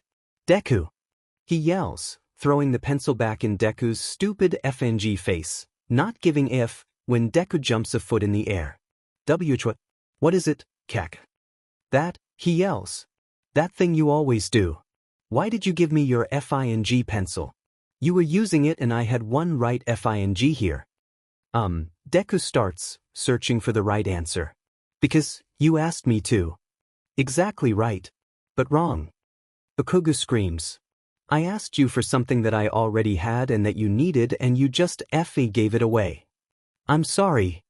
Deku looks just about ready to release the waterworks and Bakugou explosively sighs, grabs him by the arms, pulls him out the door. Kaken! Kaken! Where are we going? Shut the F up. Deku, listen up. This is what you gotta do when scumbags, he points to the very beat-up person behind him, decide to take your sheet whenever they want. Kaken, I don't think I can beat. Deku shifts around, still looking hesitant to punish a guy who nearly beat him into a pulp and tried to take his wallet just for kicks. But looking at him after Bakugou beat him into a pulp was honestly kind of pitiful, and honestly, Deku wasn't about that kick-a-down dog lifestyle. Please, I said I was sorry. I won't do it again. Shut the F up. Bakugou turns around to scream at him and the guy cowers back, shaking like a FING leaf. You gotta be FING assertive. This is your FNG wallet. Come on, tell him to F off. This, Deku yells, but the effect is lost when his shaking is even more intense than the guy who just got FING beat up. This is my wallet. Sounds like the type of sheet you'd hear in a grade school anti-bullying video, Bakugou thinks. Time to rack it up. Great, now let him have it. You can have it, Deku stammers, takes out his wallet, and hands it over. What the F dash? No. He slaps the wallet out of Deku's hands and pushes the poor beat-up dude flat on his butt.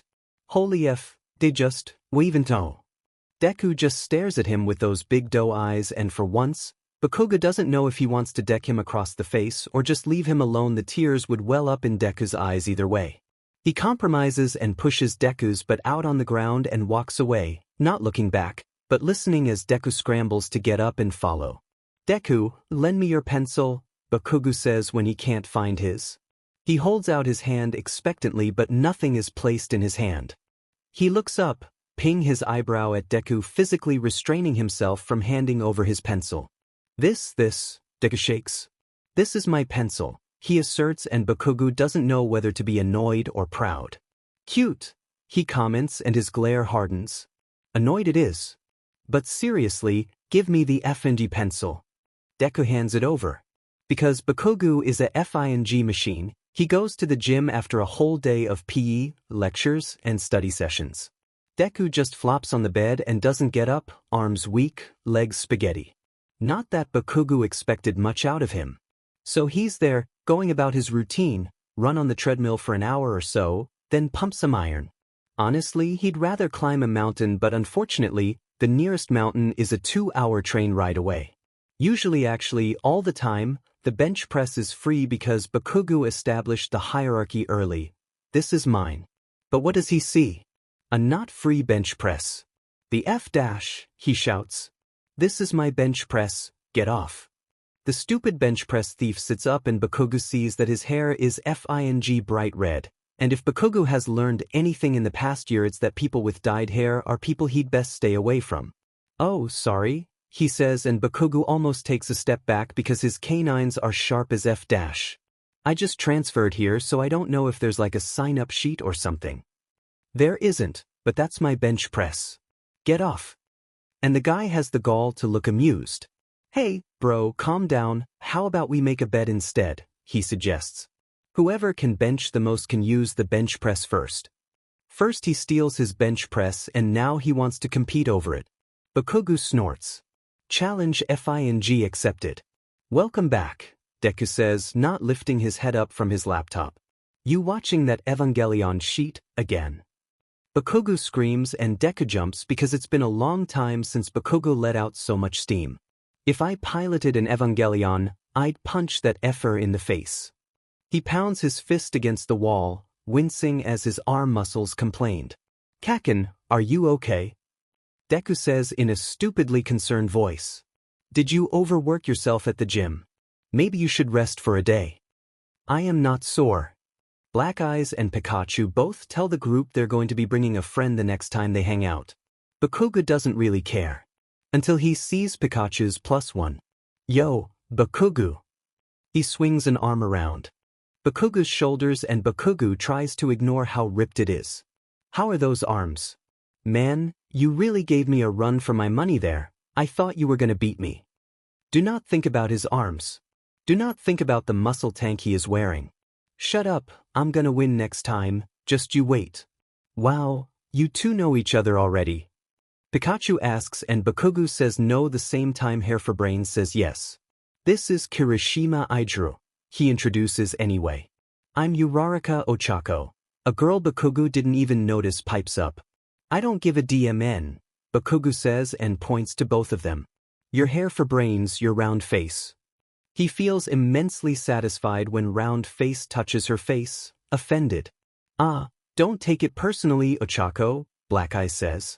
Katsuki gives nicknames to the people he likes. No I don't, and who gave you permission to use my first name? Be careful, Blasty, your tsundere is showing. Kirishima laughs beside him, one of those full-body laughs that reverberates through his whole body, and Bakugou's eyes unconsciously trail across his neck, over his arms, down his torso. Sniff.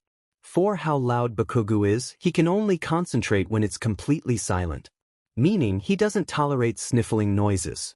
Honestly, how the F does someone like Deku get sick when he doesn't even leave the goddamn room? Sniff.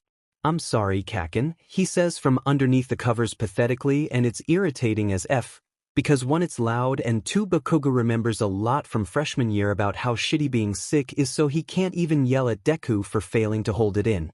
Bakugou stops what he's doing and takes care of him for the next few days because 1. The sooner he gets better the sooner Bakugou can start studying again, and 2. He might as well pay Todoroki back for all those times he took care of Bakugou when he was sick.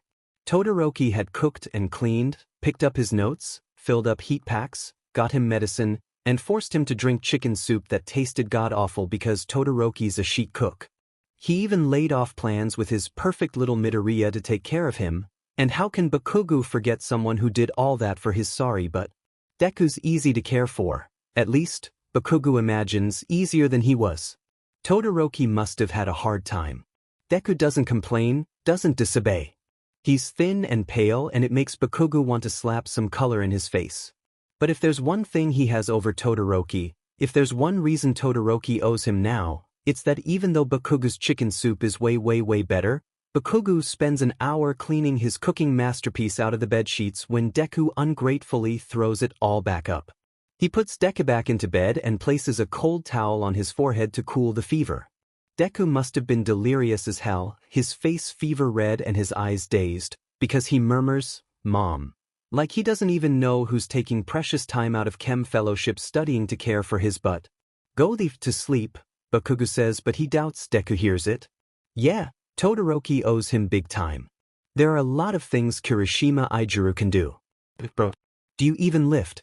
Yeah, Kirishima can bench 150 kilos, almost 160 on good days. He can deadlift that amount too. He has 5,000 calorie cheat days.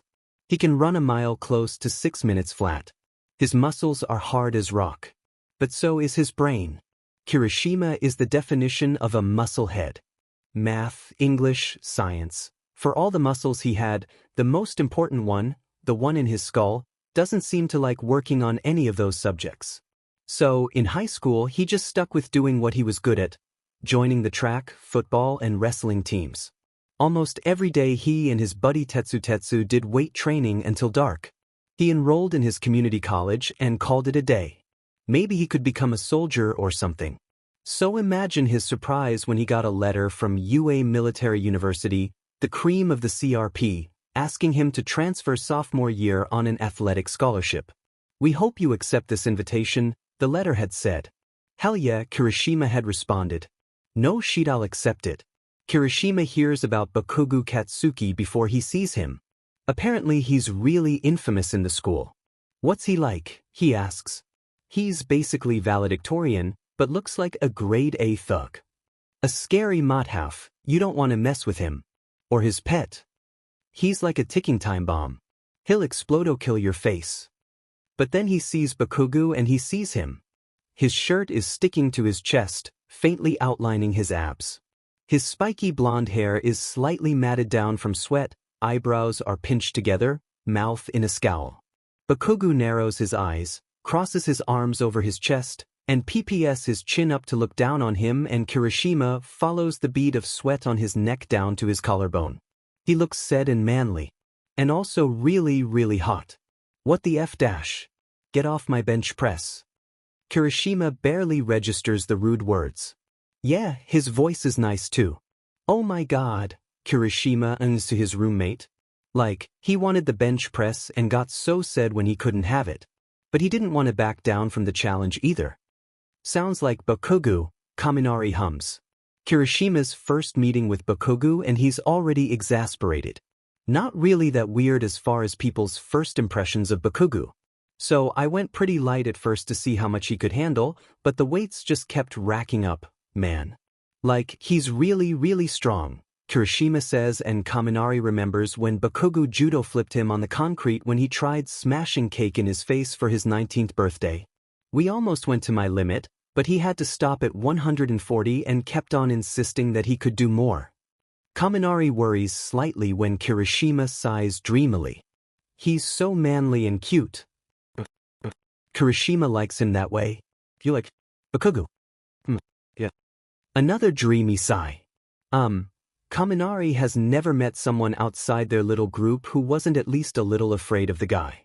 Even Kaminari is afraid of him, sometimes. But why? Weren't you listening, bro? He's so manly and cute. He's seriously perfect. He's rude and curses a lot. He constantly looks like he wants to beat someone to a pulp. He's kinda psycho. Don't get him wrong. Kaminari, as one of the Baku squad, is probably the closest thing to being one of Bakugou's friends. After a year of hanging out with him, he can see some of Bakugou's good traits, but for someone to have a crush on him, aren't you his friend? And oh shit, Kaminari can tell that Kirishima's not listening to him. He's passing into the blind love territory. Introduce me to him, okay? Dude, no, Kaminari says, but Kirishima is an immovable object and Kaminari is weak to his pouts. Fine. Kaminari, you are my bro. Do you think this tank brings out my muscles more or this one? Kirishima asks him for his number and Bakugou is really tempted to tell him to F off. He was going to do it, he swears, but something about the dimple on Kirishima's cheek as he smiled with a mouthful of shark teeth is oddly, annoyingly endearing. It works some voodoo magic on him and Kirishima takes full advantage of that and his number. This is what Bakugou gets for being such a weak-willed piece of shit. Kirishima's calls, Bakugou learns, usually fall in two categories. One dumbass memes made purely to annoy the F out of him and to help. Most of his calls are the first type and most of those happen at the ass crack of the night. When Kirishima doesn't show his face at the gym the same time Bakugou does, Kirishima calls. It's FANG 2 a.m. and Bakugou's about to tear this F-er a new a-hole when, help, is what Bakugou picks up to. Without meaning to, his heart rate speeds up at the panic in Kirishima's voice. What is it? Help. I accidentally built a shelf. You effing with me, sheet face? No. Bakugou, listen to me, I was just gonna make myself a sandwich. Next thing I know there's a big old shelf on my plate. Do you have any idea what time it is? He says quietly, deadly, and Kirishima chuckles nervously on the line. Bakugou's knuckles whiten, hands shaking out of pure rage, threatening to crush his phone. If only his sweat were nitroglycerin. He'd blow his phone, his dorm, and FANG Kirishima sky high. I cannot believe you used my number to tell me this bullshit at 2 a.m. UF. Kirishima stays on the line to listen to Bakugou yell obscenities at him out of obligation. The next time, Bakugou expects full. He actually doesn't expect a second call after the verbal beatdown he delivered hot and fresh to Kirishima's butt. This time, he doesn't even give Kirishima time to speak. 2 a.m. again. What the f is that? Give me a shitty answer and I'll come over there and kill you myself. Well, I do have a meme in hand and you don't believe me. Kirishima cuts his sentence short. The reason I called was, I need your help. He sounds hesitant. Built another shelf. Kirishima laughs into the speaker. Oh my god, that was great. But no. I'm having some trouble in chem, actually. Was wondering if you'd help me. The F-no. What's in it for me anyway? I'll buy you dinner after every gym session. We can go to the gym after studying and then straight to dinner. Bakugou thinks on it for a long time. He does get really FNG hungry after the gym. Plus it's not his money he's spending, so what's there to lose? It's only later that Bakugou realizes. He not only signed up to be Kirishima's tutor, but also Kirishima's workout buddy. Bakugou tries to get mad, but Kirishima is a pretty damn good workout buddy. But there are two problems Bakugou has with him other than his hair. One, he wipes, and two, he says the stupidest shit. It's proper gym etiquette that the guy before you wipe the equipment after he's done, but Bakugou's not ratting Kirishima on that. No, not only does Kirishima wipe his seat and the equipment after he uses it, he even wipes the equipment after Bakugou uses it. Dude, you're like, so sweaty, Kirishima comments as he swipes a towel over the bar. Did it rain indoors or something? I could effing wipe it myself, Bakugou growls. He knows he's sweaty. Taking tests, eating dinner, applying eyeliner, lifting weights. It's not like he's nervous or anything, his sweat glands are just highly active. Kind of like Deku's tear glands. Again, he wishes it were nitroglycerin so he could FANG blow the place up. Nah, it's fine. Come on, I insist. He ignores Bakugou and continues and sees him off to no end. You gonna insist on wiping my butt when I go take a sheet too? Kirishima lays off for the day. The next problem makes itself known all the DMN time. The day after the sweat incident, Kirishima's spotting him for God's sake and he just has to open his big mouth. Bakugou, he says. What? So if you won't let me wipe the equipment, can I towel wipe your sweat off of you? He smiles flirtatiously above him. What? Bakugou's arms nearly give out and the bar comes a centimeter above his chest before Kirishima does his goddamn job and helps him pull it up to the rack. Oh my god, Bakugou, are you okay? Kirishima's smile dissolves into a concerned look. No. It was that? Get out of here with that gay-ass sheet. Wait, you're not gay. He looks way too worried all of a sudden. You don't like guys. Guys like me. I am gay, shitty hair. Doesn't mean you can just say that shit casually. Especially if I'm on the goddamn press. Oh, thank God. Kirishima's smile is back. What? Nothing, nothing.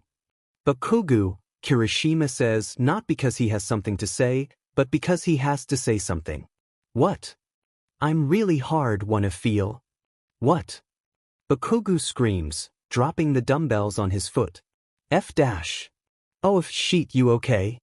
When Bakugou's foot is fit in a cast, Kirishima leans over and whispers, "I met my muscles, dude." He smiles flirtatiously. "But you get me hard other places too."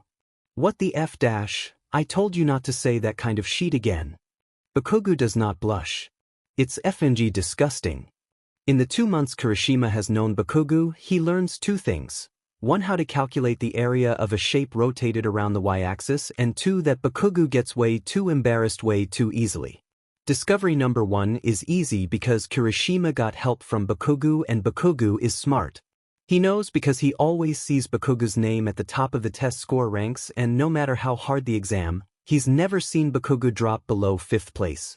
You would have never guessed, though, because Bakugou curses like he doesn't know any other adjectives and is way too loud for a guy who must study a lot.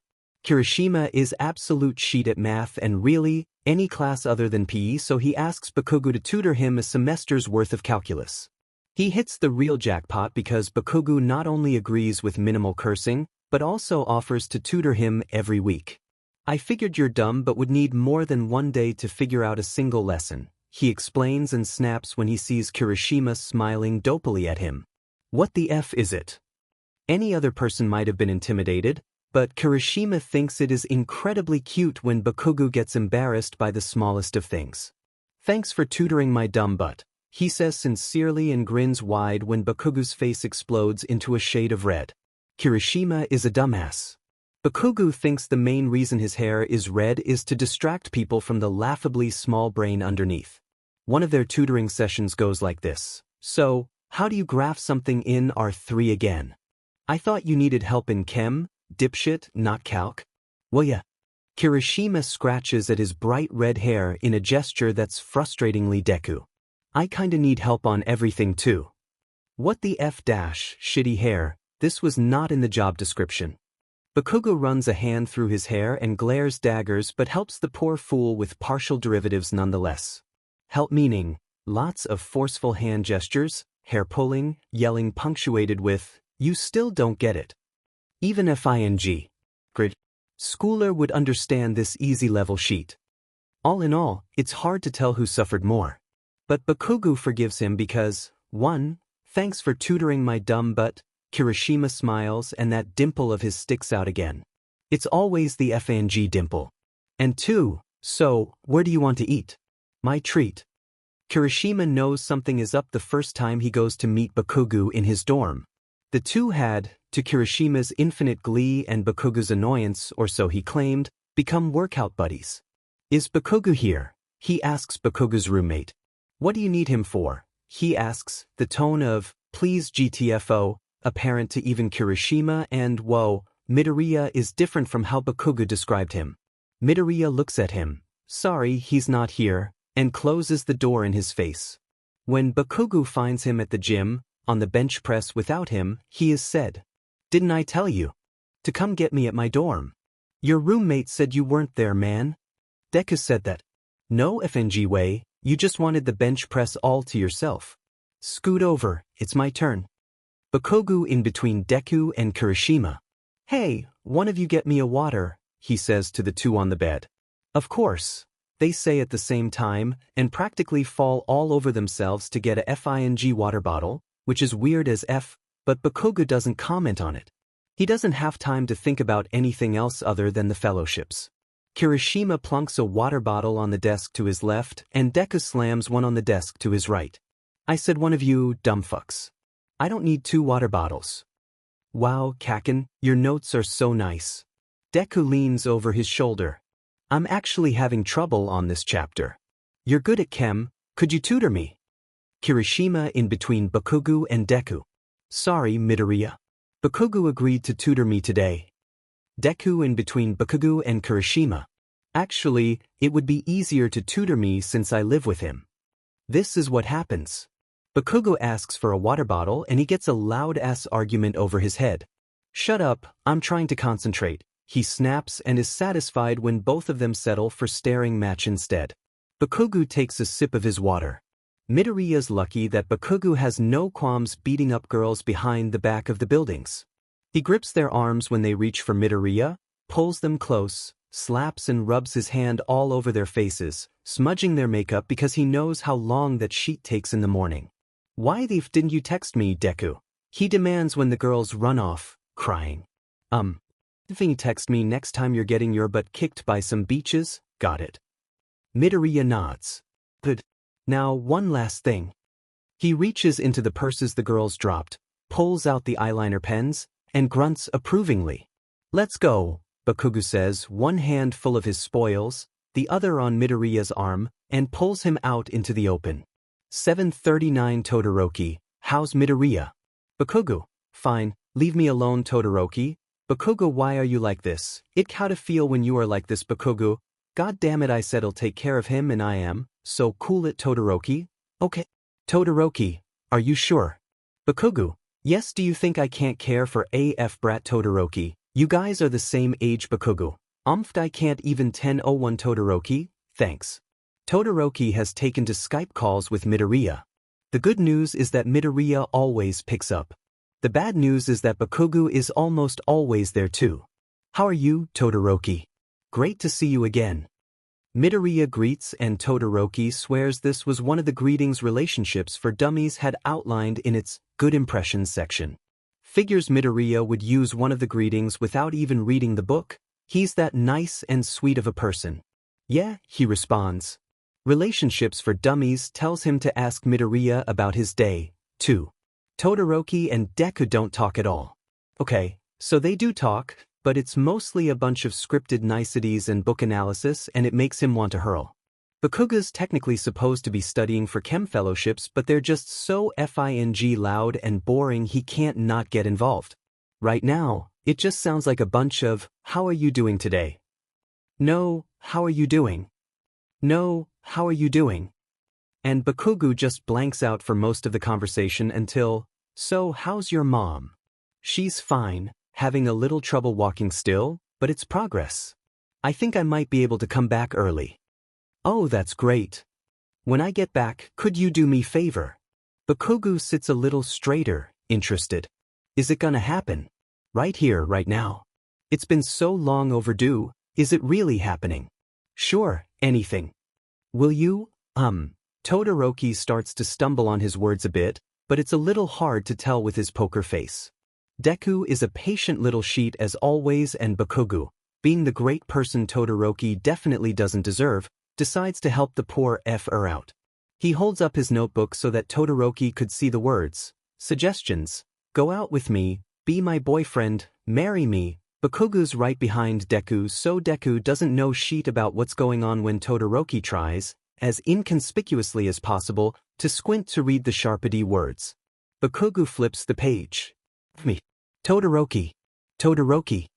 Deku calls worried. You have a scary expression on your face. Did you think of something? Nothing, he says, forcing himself to revert back to a default beach face, glaring behind Deku's shoulder. Just saw some trash out of the corner of my eye.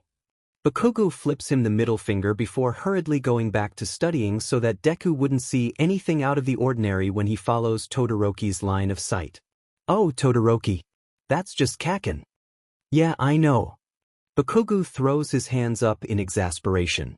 This is what happens. Bakugou tries to be nice and he just gets shit for it.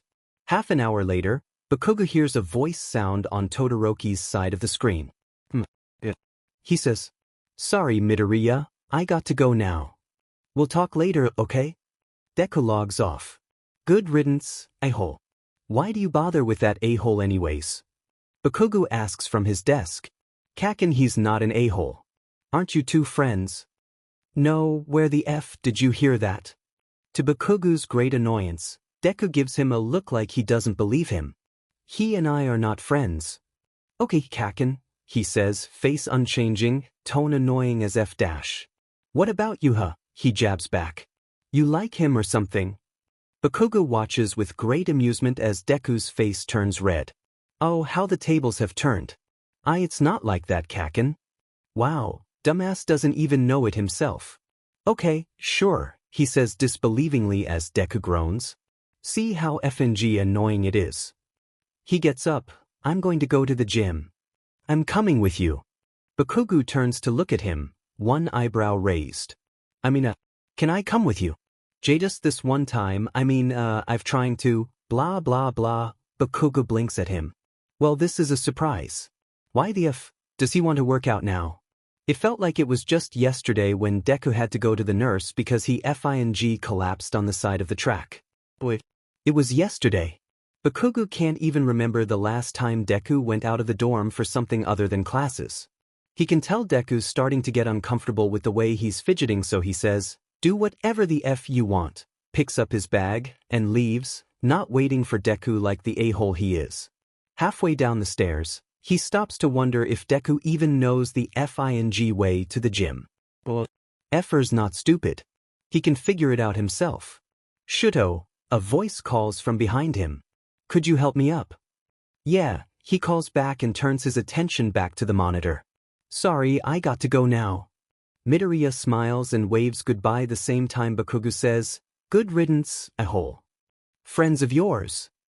His mom asks when he goes over to the side of her bed, one hand holding hers and the other on the small of her back. It's kind of difficult to classify them both, so he settles for, yeah, and leads her out of bed and into the kitchen. Do you want some tea? Please. She sits at the kitchen table. He sets up the tea kettle and waits as he prepares the leaves. A few moments later, the kettle begins to whistle and Todoroki's eye twitches at the sound. Swipe, teeter. Thank you, Shuto. She folds her hands over the teacup and they sit in. Silence for a while as she slowly brings it up to her lips, blows, sips, blows, sips. Shuto. Would you?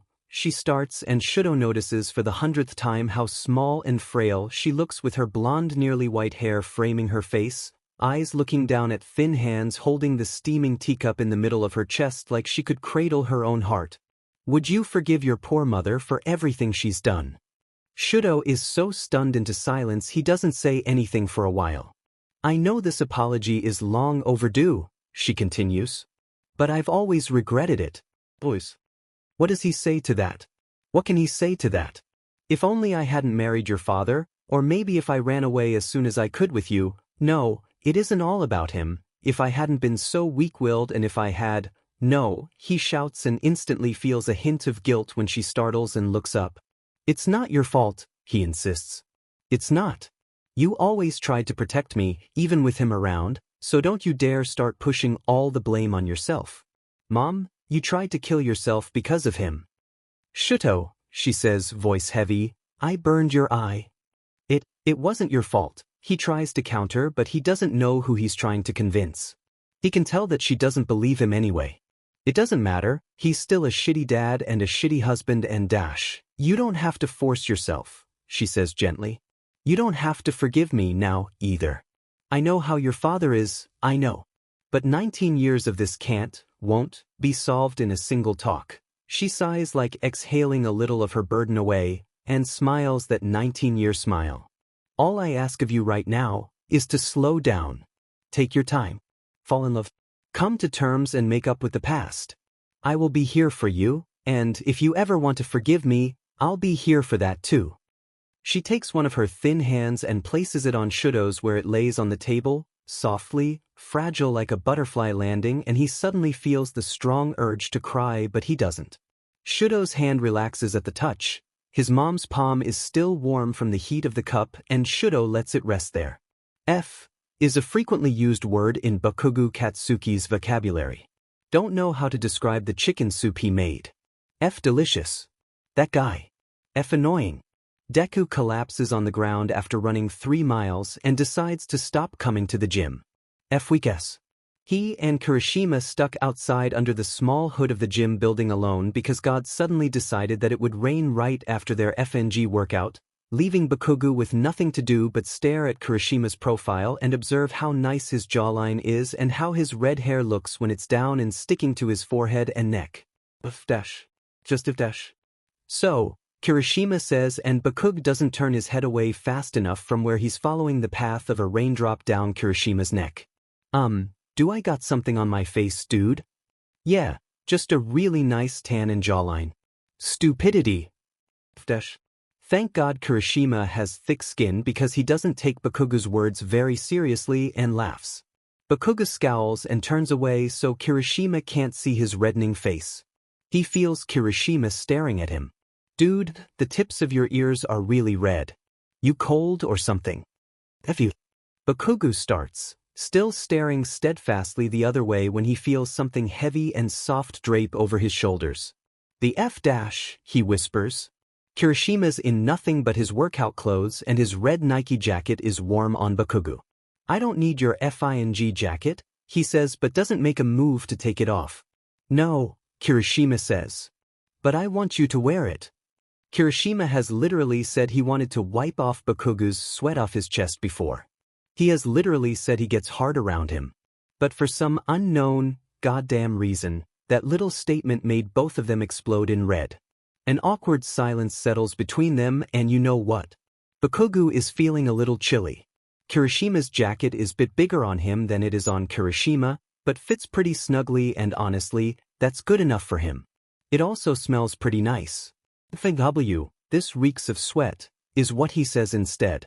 We just got done working out, Kirishima answers.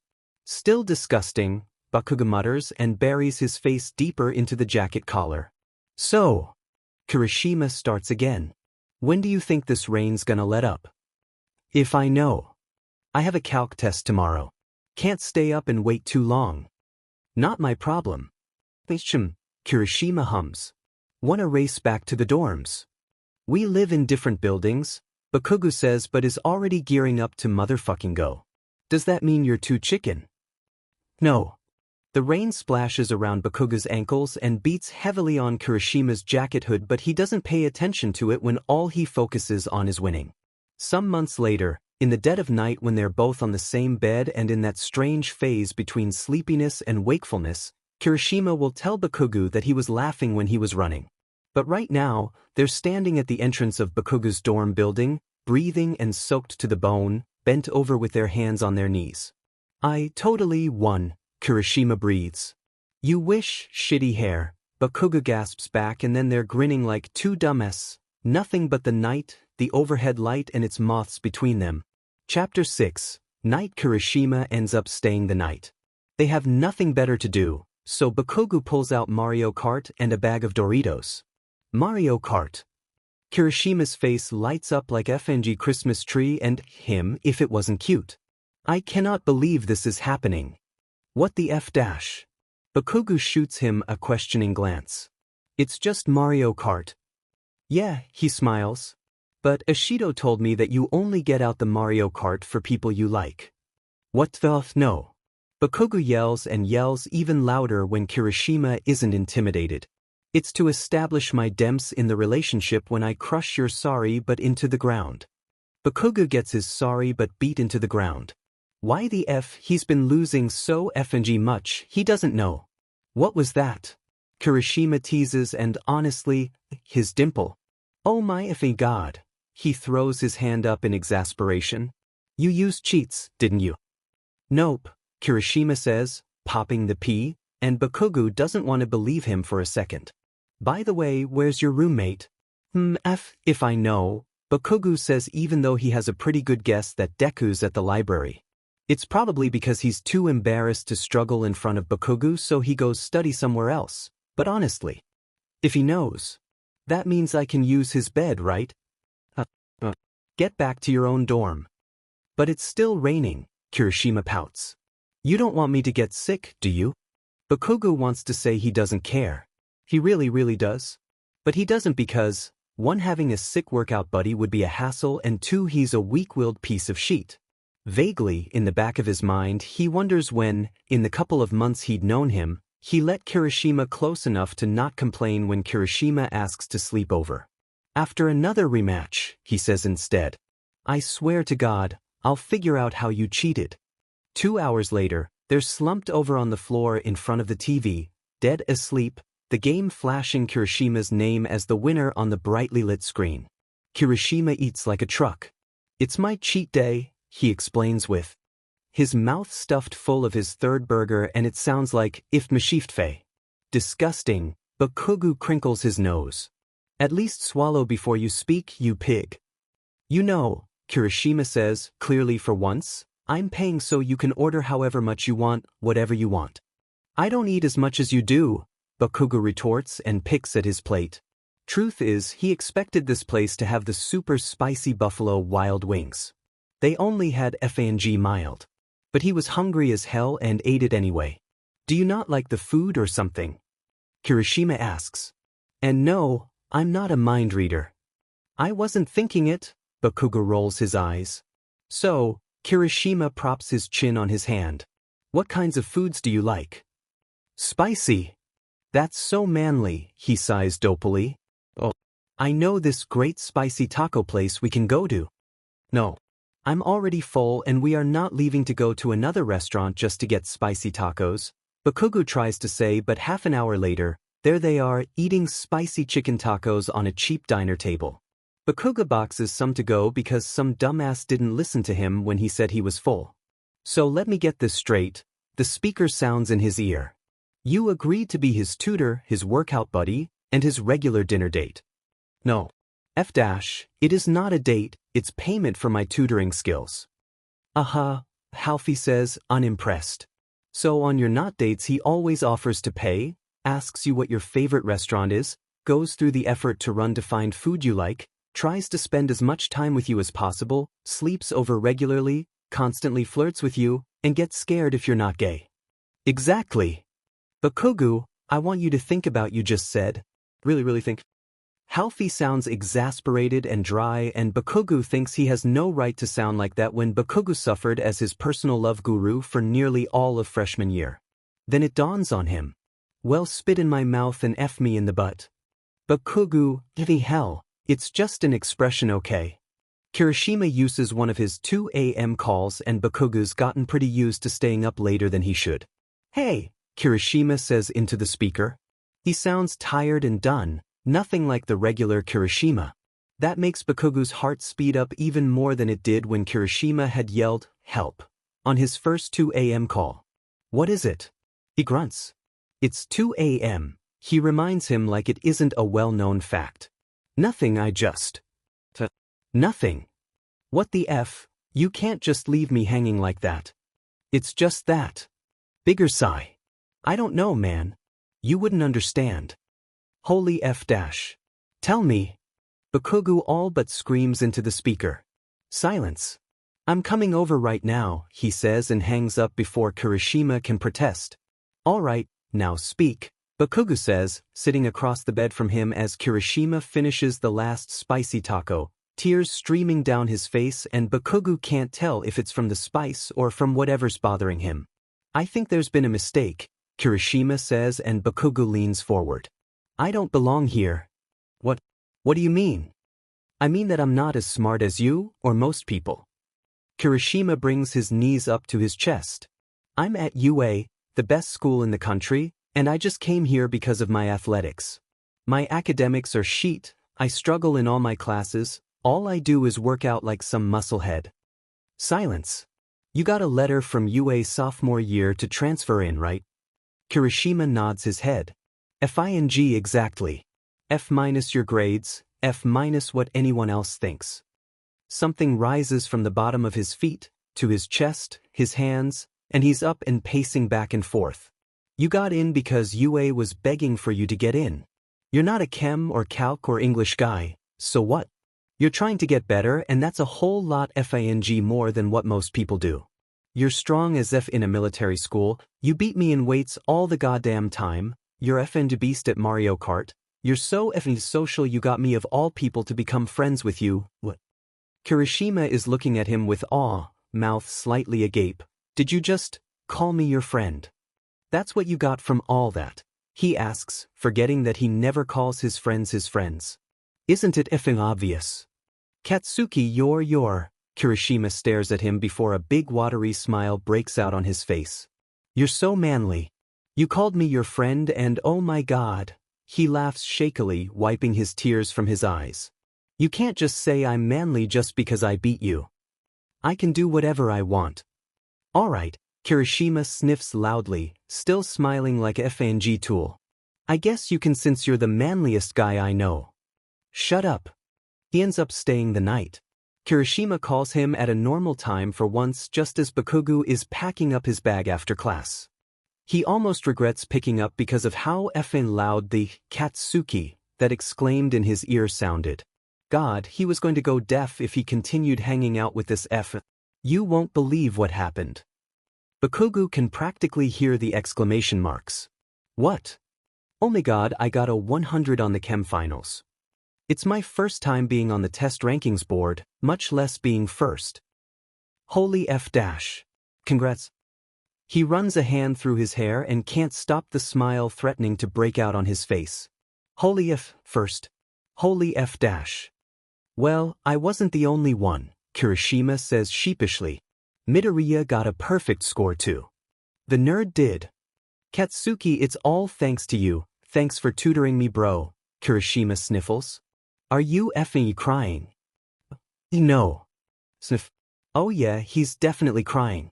There's something about Bakugou that makes people want to talk to him at 2 a.m. and he has no idea what the F it is, but nonetheless he hates how he can never get enough sleep. Kaken, Deku whispers from the other side of the room, and God, it has been a long effing time since Deku wanted to talk this late. What the F is it? He grunts but is almost in the realm of dreams so he barely hears a thing Deku's saying. And yeah, so that's how my day was like. Deku finishes, not even aware how not attentive Bakugou is, his back towards Deku, practically snoring into his pillow.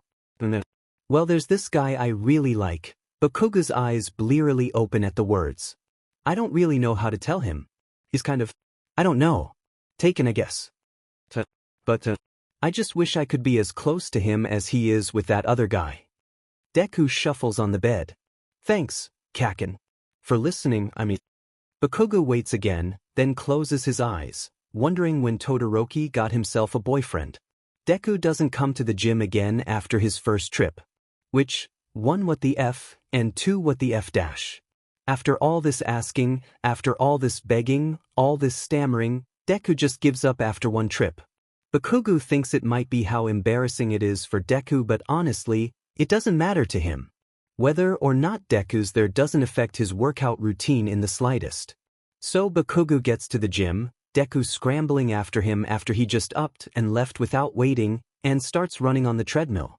Then Deku who esigas but at running, who lays on the side of the track after 2 miles, who FNG dies every time they have gym class, Deku comes up right next to Bakugou and starts running too. Well, Bakugou shouldn't be too surprised. After all, what the F else do people do at the gym?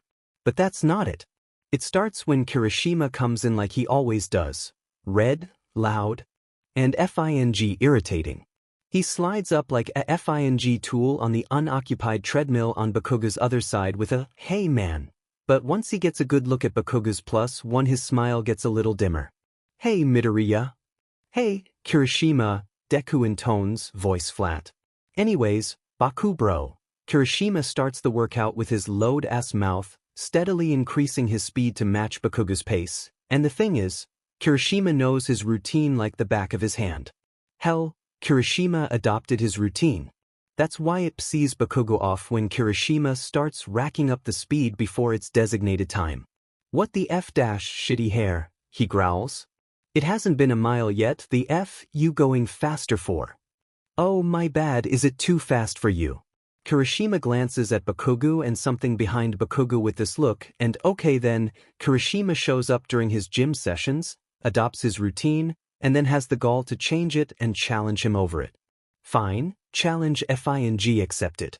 They're running, no, sprinting at FNG 10 miles per hour, when Bakugou hears the characteristic sound of an animal dying and he turns his head and sees Deku. Huffing and puffing, looking like he might just keel over right then and there, Deku is trying his damnedest to match their crazy butt pace. Deku, he yells as best as he can while his lungs are trying to gasp for air. The F you running so dimmin' fast for. Kirishima ups the speed to 11 miles per hour. Like a domino effect, Bakugou matches his pace and Deku starts pushing the up arrow key with a weird expression that's half competitive and half wanting to die. Deku, what the F dash, you're gonna get wrecked. But Deku's eyes are fixated behind Bakugou and whoever, the F he sees makes him push the last few buttons to engage Sonic mode. Thump, thump, Thump. Bakugou can see Deku's feet dragging, getting close to the edge of the treadmill. That dumbass is going to get himself injured. Bakugou slows down, reaches over, and sets Deku's speed to a nice 4 miles per hour. Kakin, what? Don't, he interrupts. Don't start with that sheet. What the F-death? Don't try to do more than you can handle. Deku looks down guiltily, face still red and hair sticking up with sweat. I'm sorry, Kakin. Goddamn right you're sorry. Kind of like our first meeting, huh? Kirishima pipes up and Bakugou wants him piped down. You could not handle more than 140 pounds. He smiles. But you were pretty cute when you tried. Oida-san. Look here, shitty hair. They finish the 5-mile run, he and Kirishima going ham at the sprints and at the argument. Deku stays quiet the rest of the time, walking next to them at 4 miles per hour. It's 2 a.m. and Deku is nearly falling asleep on an advanced chem textbook when Todoroki calls him. What are you doing up so late, Midoriya? Todoroki, he murmurs sleepily. Did you just, yawn, call me to check if I was sleeping or not? He doesn't mention how it would have been counterproductive to call him had he actually been asleep. Maybe, sounds the speaker. But now that I know that you're not, get some sleep, Midoriya. But Kakin and his friend are in our dorm, he says, somewhat dejectedly, and Todoroki is probably nothing but hyper-aware for all of Midoriya's emotions. Just push them onto one bed and sleep on your own. Midoriya doesn't want to say that he doesn't like the idea of Kirishima and Bakugou sleeping on the same bed, together, while he occupies the other one alone. He thinks of when he asked Kakin if he could go to the gym with him, not wanting the other to spend time with Kirishima. He remembers dying after a couple of miles as the two of them continued, doing everything in sync, being fit enough to talk during and after working out for 2 hours like some gym monsters. He remembers how the two of them got swept up in each other, like some strong updraft had picked them up and carried them far, far away, leaving Midoriya on the ground. He remembers deciding that spending time alone in his and Kakin's dorm was better than watching Kakin and Kirishima interact. Midoriya. Todoroki sounds in his ear, and he gets the sudden, strong feeling of wanting Todoroki there beside him, at Yua, instead of with his mother in his childhood home. Maybe he and Todoroki could room together. What comes out instead is, yeah, okay. Good, Todoroki says. By the way. Yeah. Why do you call Bakugou Kakin? Why was he asking about this? Just his nickname. You can call me Shuto, it said quietly, shyly. Midoriya sits up straight. Why, you can call me Izuku. He raises his voice and the 24-hour librarian glares at him. You can call me Izuku, he drops to a whisper. I mean, we've been friends for so long it is a little weird we're not on first-name basis. Yeah. Good night, Izuku. He smiles at the sound of his name passing Todoroki's lips. Good night, Shuto. He spends the night in the library. Bakugou spends most of his nights in his dorm with Kirishima sleeping on Deku's bed or in Kirishima's dorm sleeping on Kaminari's bed. He prefers his dorm though, because 1, Pikachu never lets him hear the end of it, and 2, Deku's never there like 80% of the time, leaving his bed free. Ah, Bakugou, Kaminari teases. You're such a nice guy. No, baby, you belong by my side. Fuff. He growls, but goddamn he must be getting soft because Kaminari doesn't even cower in fear. Not even a little bit. Ah man, stop it, Kirishima says, but he's smiling so it has about 0 Kelvin of effect. You even called Kira your friend, Kaminari continues. As much of a milestone that is, I really doubt he's on the same level as me. You're not my friend. You like him, he sings, and Bakugou struggles against Kirishima's hold as he reaches for Kaminari's neck so he can strangle the life out of that effer. Reason 2, well, something's got Deku studying day and night, holding himself up at the library. Bakugou thinks it might be chemistry. For some unknown FANG reason, Deku insisted on taking an advanced chem class despite being an English/pre-med major. Bakugou spends nearly all of his study time for the chem fellowships. Plus, recently he's been misplacing some of his notes, and that's been a whole FING hassle in and of itself.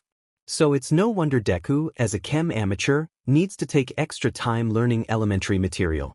Nevertheless, he doesn't see Deku as much in the night time anymore. Bakugou sees Deku even less when this happens. Kaken? Deku asks during his increasingly rare moments in the dorm. What? Do you like anyone? Bakugou pauses from his studying. I hate everyone.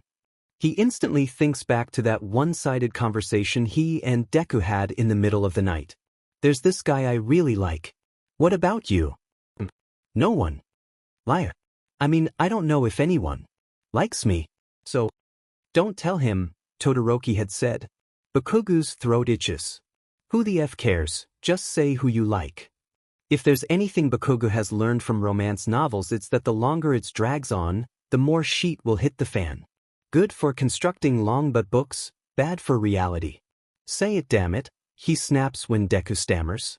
I'm not really comfortable with this. Say it, you F dash. I like you, Kaken.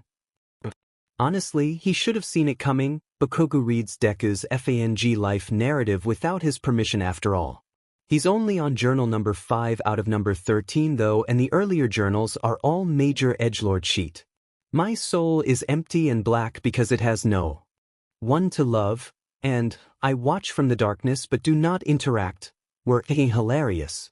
But I wonder if there really is life after death. I'd prefer if there was just oblivion, and the rest that followed started to worry him. After Deku's forced confession, he skips to the journals about college starting from freshman year and sees about 30 pages dedicated to observations just about him. No wonder Todoroki couldn't get Deku to notice him. Effa was too obsessed over someone else. Any reason why you haven't mentioned Bakugou lately? Todoroki asks Midoriya's sleep-deprived, pale face on the screen. He looks as tired as Todoroki's mother does all the time. Midoriya bites his lip. I've been kind of avoiding him because I told him that I like him, and Midoriya continues on spewing the logistics and details of exactly what happened, unaware that Todoroki stopped listening. Izuku likes Bakugou. The room suddenly feels too small, and watching Midoriya worry about his situation, he gets the sudden, overwhelming feeling like the world is closing around him. Crumbling. Midoriya's face on the screen becomes a blur. His headphones are basically useless. Everything dies away into static and all he can hear is I told him that I like him, I like him, I like him, I like him. Of course Midoriya didn't notice him. How could he like someone like Todoroki? Midoriya was too preoccupied with someone else from the start. His bangs fall to shadow his eyes and he can't sit around and listen anymore. I need to go, he whispers, so softly he's not even sure Midoriya hears, but he doesn't wait and ends the call anyway, leaving him alone in his small room. Izuku likes Bakugou. But Kaken has Kirishima now, Midoriya continues. And Kirishima's gotten so much closer to him in so little time. He's so much better for Kaken than I am. He looks down, fiddling with his thumbs and smiling softly, self-deprecatingly. So, if this was meant to be, I'm just going to let Kaken go. I think that, now that I think back on it, we didn't really have a connection anyway in the first place, not like the one you and I have. So, silence. He looks up to see Todoroki's expression but is met with a, "Your call has ended," message on the screen. I guess his mom needed help again. He sighs and closes out the window. Bakugou doesn't really act any differently around Deku. But Deku definitely changed. Bakugou doesn't even know what the sheet is up to these days. Deku doesn't even go out of the dorm except for classes. He jumps every time Bakugou enters the room and apologizes for every little goddamn thing. Back to square one. December 7th Izuku, hey, Shudo, we haven't talked a lot since our call, just wondering if you're doing okay. December 24th Izuku, Merry Christmas, Shudo. I hope your holiday has been going well. If you want to talk just call me February 10th Izuku, so, long time no talk, how's it going March 2nd Izuku? Is calling one missed call Izuku? Okay. I guess you're busy so. I'll just be here if you need me. The day of the results finally come. This is probably the most crucial moment in Bakugou's academic career. The Chemistry Fellowship Scholarship is a big FING deal. One chosen student out of basically the entire sophomore chem department, 2,000-something students strong, would be able to work with both Aizawa Shoyuda, bomb mechanic and tactician, and the famous Toshinori Yagi. Bakugou has been studying for this sheet since his freshman year, maybe even before. He's slaved over books, stayed up hunched over his desk, and talked to Hatsum Mei, the junior year fellowship student, about the workload and what to expect. The day comes and goes and Bakugou is pretty fing sure he killed both the test and the interview. So imagine his surprise when he checks the website. Bakugou Katsuki, and underneath his name, Midoriya Izuku. Due to a surplus of qualified students this year, we were unable to choose only one talented individual for the chemistry fellowship. For the two chosen, congratulations. Bakugou Katsuki, Chem major, and Midoriya Izuku, Pre-Med, English and not Chem major. What the dash? In hindsight, maybe Bakugou shouldn't have taken it so personally. But if you know anything about him, he definitely took it personally. All of Deku's projecting pure admiration when he asked about his accomplishments, all of his clapping when Bakugou told him about his goal to become the one fellowship student, all the sneaking around, all the secret chem notes he had forgotten about.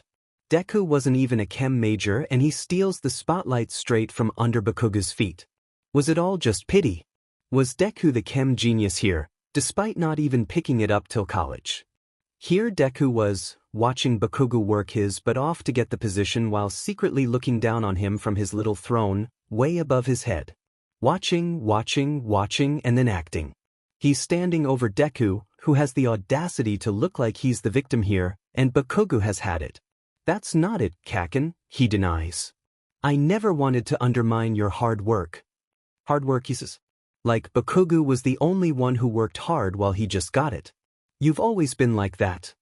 Bakugou screams and even he knows it's bullshit but his tongue is just grasping for something to say. Ever since the beginning of the year. You look at me like that. It's because I admire you. I think you're smart and dedicated and talented.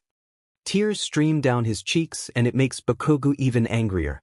I want to be closer to you, how can you not see that? Shut up. Bakugou pushes him with enough force that Midoriya's back hits the wall and he crumbles to the floor. Bakugou has never ever seriously hurt him, but he is too far gone in his rage. Midoriya stares up at Bakugou, whose figure obstructs the ceiling light, casting a shadow on Midoriya's form. Kaken, please understand I did it because I like you. I don't. Baku bro. Kirishima waves when Bakugou enters the gym.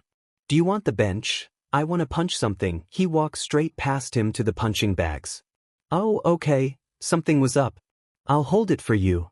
Bakugou punches the bag with enough strength that Kirishima falls flat on his butt. Later on, Bakugou will think, what was he really mad about?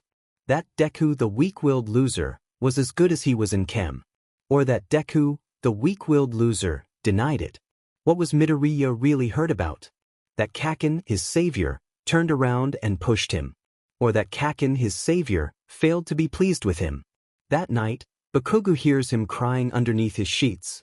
Cry me a river, Bakugou thinks bitterly. He's stupid if he thinks that those sniffling sounds he makes are anything but annoying. In the morning, Bakugou sees Deku's puffy eyes and stomps out the door. Midoriya does what he does every time something doesn't work out. He keeps trying. Kaken, here's the data printout you wanted. Kaken, do you need some water? Kaken, you figured it out? That's amazing. Kaken. No matter how much he talked, Kaken continues giving him the silent treatment. My boy, is everything between you and young Bakugou all right? All Might asks after Bakugou snatches the proffered lab goggles from Midoriya's hands and walks away without a glance. Midoriya thinks that the only reason Bakugou doesn't push him to the ground is because All Might and Aizawa are standing right there. Oh, it's nothing, he says. All Might doesn't look like he believes it, but he doesn't push. In their dorm, there is no All Might to act as a buffer. Bakugou focuses on his research and Midoriya, scared that watching NG would rouse Bakugou's anger, reads the manga instead. Bakugou's friends visit once to invite Bakugou eat out at a restaurant and celebrate the impacts of his research, but Bakugou refuses. And because Baku Squad is full of stubborn mules, they decide to bring the food to him, sitting around in a circle on the floor, stuffing their faces with chow mein and egg rolls as Midoriya sits a little farther away in the corner. Uraraka scoots over and invites him to join the circle, and even though Bakugou doesn't say anything, Deku is too scared shitless to try him, so he says, "Nah, I'm good over here." "Are you sure?" "Do you want?" He said no, round face. Bakugou interrupts. Uraraka blinks, surprised by the hostility. "Chif, well, I'm going to sit next to Midoriya if you're going to be like that, Baku." "Go then." When Uraraka plants herself next to Midoriya, he whispers, "Kakens, frustrated because of problems in research lab. Isn't he always like that?" She laughs and leans a little closer. "Hey, I don't know what happened between you two to make him suddenly act like that, but whatever he might have said before, don't just let him bully you around." "Yeah, he knows." "Good work again, Bakugou." Aizawa takes his data set and Bakugou is just about to get the F out of the lab they were stuck in for 6 hours when he holds a hand up. "Wait just right there, I need to talk with you for a moment." "What is it?" Bakugou grunts, shoving his hands in his white lab coat, toeing a spot on the floor. "I'm going to be blunt. What is going on between you and Midoriya?" Bakugou stiffens, his foot pausing for a second before resuming. "Huh. Don't think I haven't noticed. I know this is the first time we've ever chosen 2 people for the fellowships, but you're going to have to SCK up your pride and work together with him." He stares at him flatly, observing how Bakugou scowled and averted his eyes. "This is a chem lab, this is fellowships. Don't hold us back because of something personal going on between the 2 of you." The thing is, kid's smart. When it came time to pick the fellowship student, he was almost guaranteed to be chosen. Here, you had a kid who was extremely talented, probably worked his butt off to get where he is and probably had a genuine interest in chemistry to boot. But then, you had Midoriya, a non-chem major who somehow managed to slip under the radar for a while before bleeping on the far left side, red, bright, and noisy. The librarian, Chio, had told the 2 of them that Midoriya sometimes spent his nights holed up in the library, drowning over advanced chem textbooks, and it makes you wonder why the F he was trying so hard. Honestly, Aizawa didn't want to admit Midoriya in the first place. There have been multiple qualified people in the past, but that didn't mean the fellowships could extend its capacity to encompass all of them.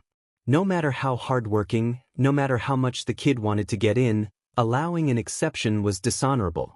This is where things get complicated. Toshinori immediately took to the kid. "Toshinori, we cannot bend the rules on this. Besides, he's not even a chem major." "Yes, but Sho Yuta," he boomed, and this is why the 2 of them never get along. "Doesn't that make his accomplishments seem even more impressive?" "I still vote giving it to Bakugou and Bakugou alone," he said dryly. "Toshinori, you cannot play favorites here. This is merit-based." Toshinori stayed silent for a while. "You once told me that you wouldn't take anyone who showed no potential. Midoriya, my boy, started from level 0 and now he's level 20. Compared to the Midoriya I met during his middle school days, he has grown immensely." He stared meaningfully and pointed one of his fingers at Aizawa. "You too?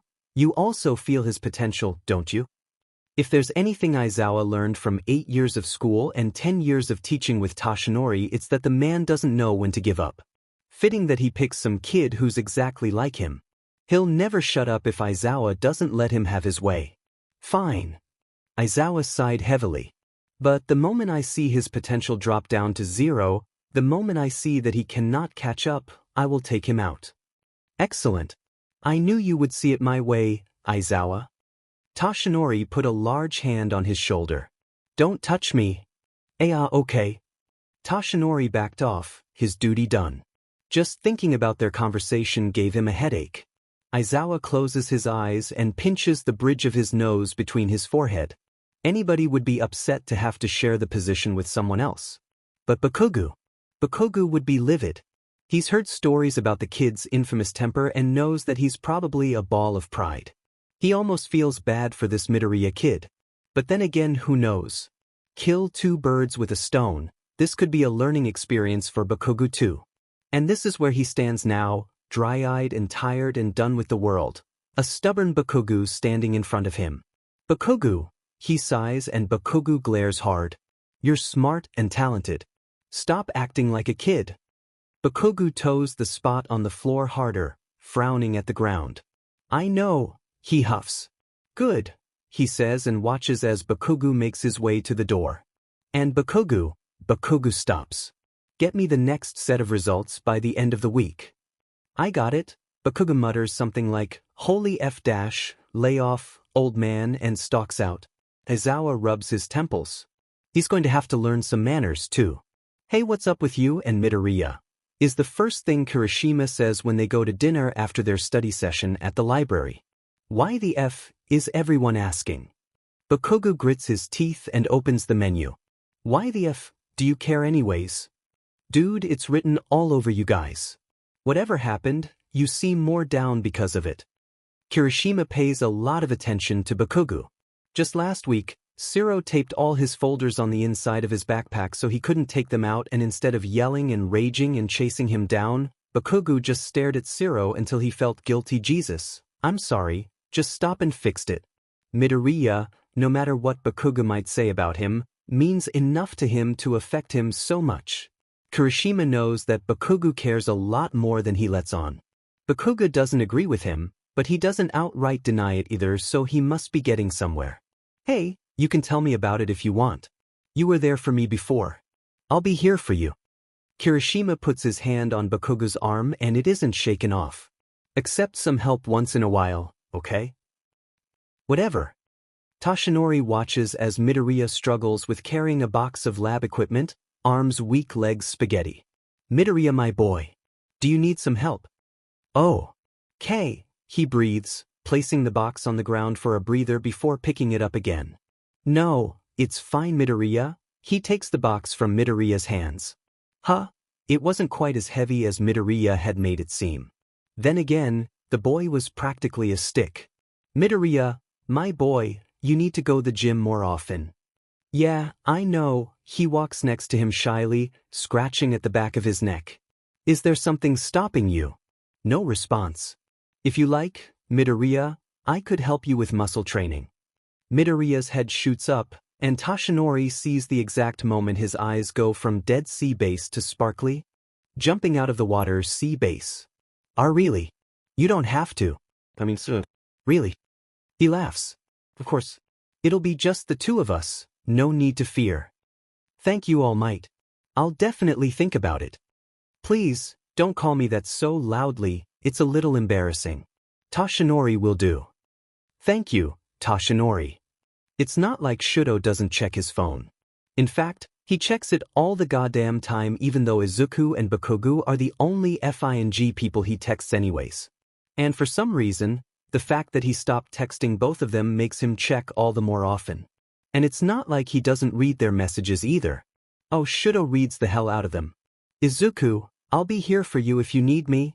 This is what's on his screen 3 months after his and Izuku's last Skype call, and Shudo's typed out at least a dozen responses. Thank you for the support, Izuku. I'm fine, thanks.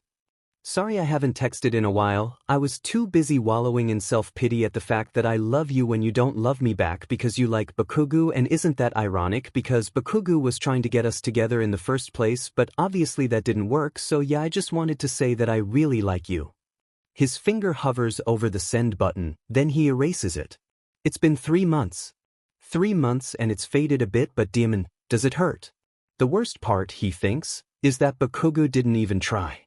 Bakugou just has to exist, just has to smile his arrogant, crooked smile, and show off how good he is at whatever the F it is, and boom. He can't complain though, it worked on him too, after all. The second worst part is that Bakugou probably doesn't even know how he's captured Midoriya. Hell, Bakugou doesn't even FING want Midoriya. That's right. Bakugou doesn't want Midoriya. Shudo does. Bakugou wants Kirishima. Kirishima wants him back. It's so FNG simple. Izuku, feel free to just text me whenever. Shudo, it's been 3 months. 3 months and his head's gotten a little clearer. He's Izuku's admirer, his currently secret love interest, his pathetic piner. Izuku might not return his feelings right now, but that's okay. These things take time, and even if it doesn't happen, it's still okay. It hurts, but it's okay. Because first of all, he's Izuku's friend and Izuku's happiness ranks above all else. He needs to be there for him. His fingers stall on the keyboard before typing. Midoriya tells Uraraka lots of things, but Bakugou is not one of them. They're sitting side by side, legs dangling off the edge of Uraraka's bed, a bag of chips between them, just talking. Why does Bakugou call you anyways? She asks. I mean, black eyes, hair for brains, Pikachu and round face are all jabs at physical features, but he doesn't call you celery stick or broccoli head or something. Or even nerd or plain face. That hurts, Uraraka. Sorry, she says, not looking very sorry at all, waiting for a response. He said it means useless. She hums, crunching a chip. I don't know, I mean, I guess that's what made me try so hard to please him. To impress him by getting into the fellowships.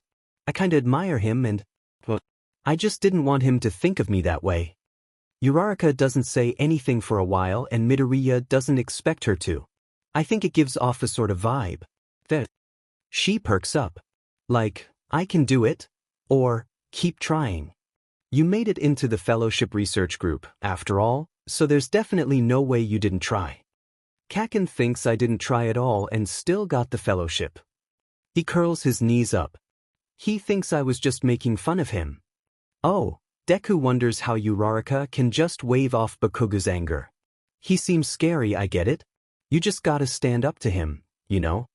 So, now that we've given your name a new meaning, can I call you Deku? Bakugou is said and Deku is happy. Bakugou is FANG said that Deku is happy. Round face isn't with Baku squad more often than she is, and even though Bakugou is only a little phased that he doesn't see her more, he gets worse when he finds out that Uraraka has been ditching him for Deku. Usually, Bakugou expects most people to push Deku away as far as possible because 1, they do not want to deal with his depressive drama sheet, and 2, Bakugou will kick their butts for harassing him.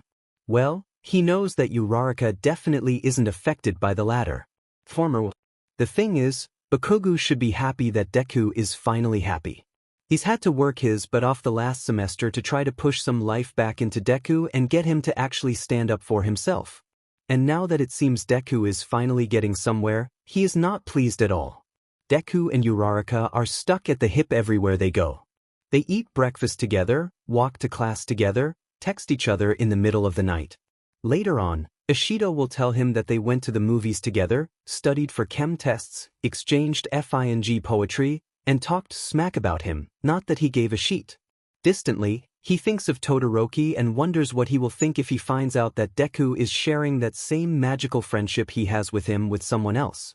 Uraraka is so good to him that Deku forgets all about Bakugou, forgets about his admiration and fear for him, and falls full force into Uraraka. Hi Kaken, Uraraka smiles from his bed, all innocent, and Deku doesn't even flinch as Bakugou glares daggers at the two. Deku stares steadily at Bakugou, like saying, I'm not afraid of you. Hi Kaken. ED-, he says, picking up his gym bag. He closes the door behind him and runs like a beach. Shudo, hey Izuku, sorry I didn't reply in so long, was busy. Shudo, how are things going over there? Izuku is typing. Bakugou knows something is wrong when he gets a call from Todoroki instead of a text after 3 months. But he answers anyway because it would feel like running away if he doesn't. Izuku told me everything, is the first thing Todoroki says after 3 months. Ice cold beach. What the F is wrong with you? Finally calling him by his first name? What happened? Did long distance make you brave? You don't even deserve to call him by his name. Funny you're talking names because I clearly remember when you called me Izuku. Silence. You, Bakugou. I was wrong to trust you with Izuku. Yeah, well, maybe you should have gotten more friends. He tries to jeer but Todoroki had already hung up. F-. He shouts, throwing the phone at the wall. Kirishima opens the door to find Bakugou drenched in rainwater, breathless from running across buildings. He lets him in without a word and dries him off with a towel. Bakugou doesn't look sad, or grumpy, or anything. He just stares at the floor with a towel on his head, watching the water from his hair drip onto the wood. He lets Kirishima walk him over to his bed and sit him down. Bakugou knows Kirishima knows what the problem might be, but he just sits and waits for Bakugou to start talking. There are so many things he can say, so many things he wants to say. Todoroki only heard Deku's side of the story. I do all this stuff for Todoroki and I get a verbal lashing. I do all this stuff for Deku and he ends up happier than I am. He doesn't say any of it, though. He thinks that Kirishima can see right through him. He feels like utter shit. His t-shirt is cold and sticks to his back. His throat is hoarse from yelling. His head aches from the cold wind smacking against it. His hands are trembling and he can't make them. Fing stop. You said you'll be here for me, right? Kirishima nods. Then do good on your promise. He pushes him down on the mattress firmly, slowly, giving Kirishima plenty of time to refuse. A drop of rainwater from Bakugou's chin falls in the crevice of Kirishima's collarbone. Kirishima is looking at him with a strange sort of wonder, like Bakugou's the moon pulling at him, like Bakugou's done nothing wrong even though Bakugou knows he has, like Bakugou's the only person that matters and the only person he wants. Him, dirty and ragged like a homeless cat, eyeliner probably smudged as F-. Him, with a punk appearance and an a-hole personality to match. Do you want to do this? Do you want this? He asks and Kirishima wants. Bakugou removes both their shirts and shivers when his cold chest comes in contact with Kirishima's warm one.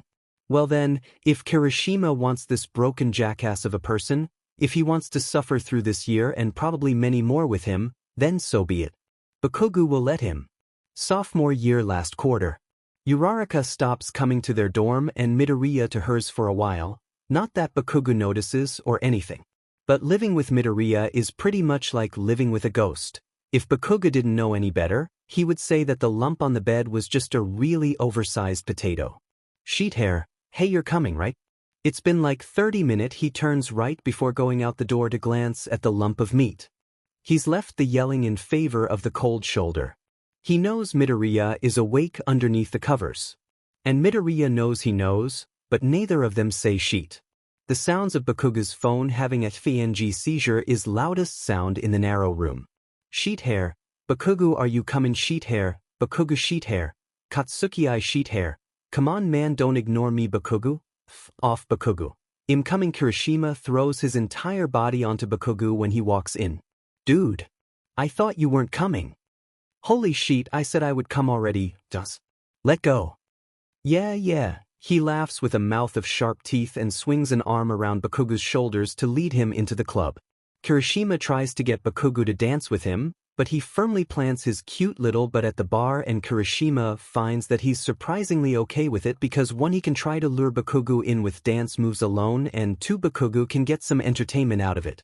Kirishima's seen the Discovery Channel animal documentaries. He knows what a great mating dance looks like. But he epically fails in trying to pick Bakugou up with his bend and snap secret move as Bakugou spends the good part of the night at the bar, watching Kirishima make a dumbass of himself in silent amusement. And the best part, Kirishima's not even embarrassed. Turns out watching Bakugou trying to hide his rare dorky but smile behind the rim of his glass is almost as good as getting him to get the F over here on the dance floor. You dance like a drunk elephant, he says when Kirishima comes around to his seat. Then I was going for the drunk peacock. Please, you were nowhere as graceful, Bakugou scoffs and takes a sip of his beer. Suddenly he stands up and walks towards the stairs leading the rooftop. Ugh, this music is way too effin' loud, and that's all the invitation Kirishima gets. 50 feet in the air, the music softens to a dull pounding.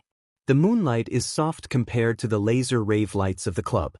Bakugou has his back to him as he leans out, fingers gripping loosely at the beer bottle, swinging it with the night breeze. He half turns his head, hair golden pale and eyes glowing, to look at Kirishima, and Kirishima thinks that something about the altitude, something about the cool starry sky, something about the slight scent of smoke and whiskey tickling his nose, something about the night had that softening effect on Bakugou too. Well, you gonna get over here, or what? And Kirishima settles himself on the railing next to him. They stare out into the dark cityscape, all of its lights captured in Bakugou's eyes, and Kirishima tilts his head back to feel the breeze. They don't say anything for a while, the only sounds in the air being the clinking of Bakugou's beer bottle against the metal railing. Bakugou was a firework, an explosion, spontaneous, harsh, loud, but bright and awe-inspiring. Tonight, though, he's a wisp of smoke leaving the faint scent of ashes in his wake. Tonight, Bakugou's quiet, pensive, and Kirishima thinks he knows why, But that was for another time. Tonight, it's just the two of them alone together, and Kirishima lets a comfortable silence settle in the space between them. Katsuki, clink clink, clink clink. Bakugou turns his head to look at him with red eyes, curious and bright, and Kirishima is caught in that awkward feeling of almost chickening out and simultaneously not wanting to. I think, he starts. I think I like you. Truth is he knew. He knew a long time ago, but it felt clearer than ever. He rolls the words on his tongue slowly, testing them, tasting them, and they tasted true. Like really, really like you. Bakugou's eyes widen minutely and his hand stops swinging and Kirishima feels his face burning. Like more than a friend. Like, yeah, I got it the first time. I mean F-. We had ifngi section. That's not the only thing, but Bakugou's ears are tinted pink and he looks everywhere but Kirishima's reddening face, and Kirishima thinks that Bakugou knows, even without listing everything out.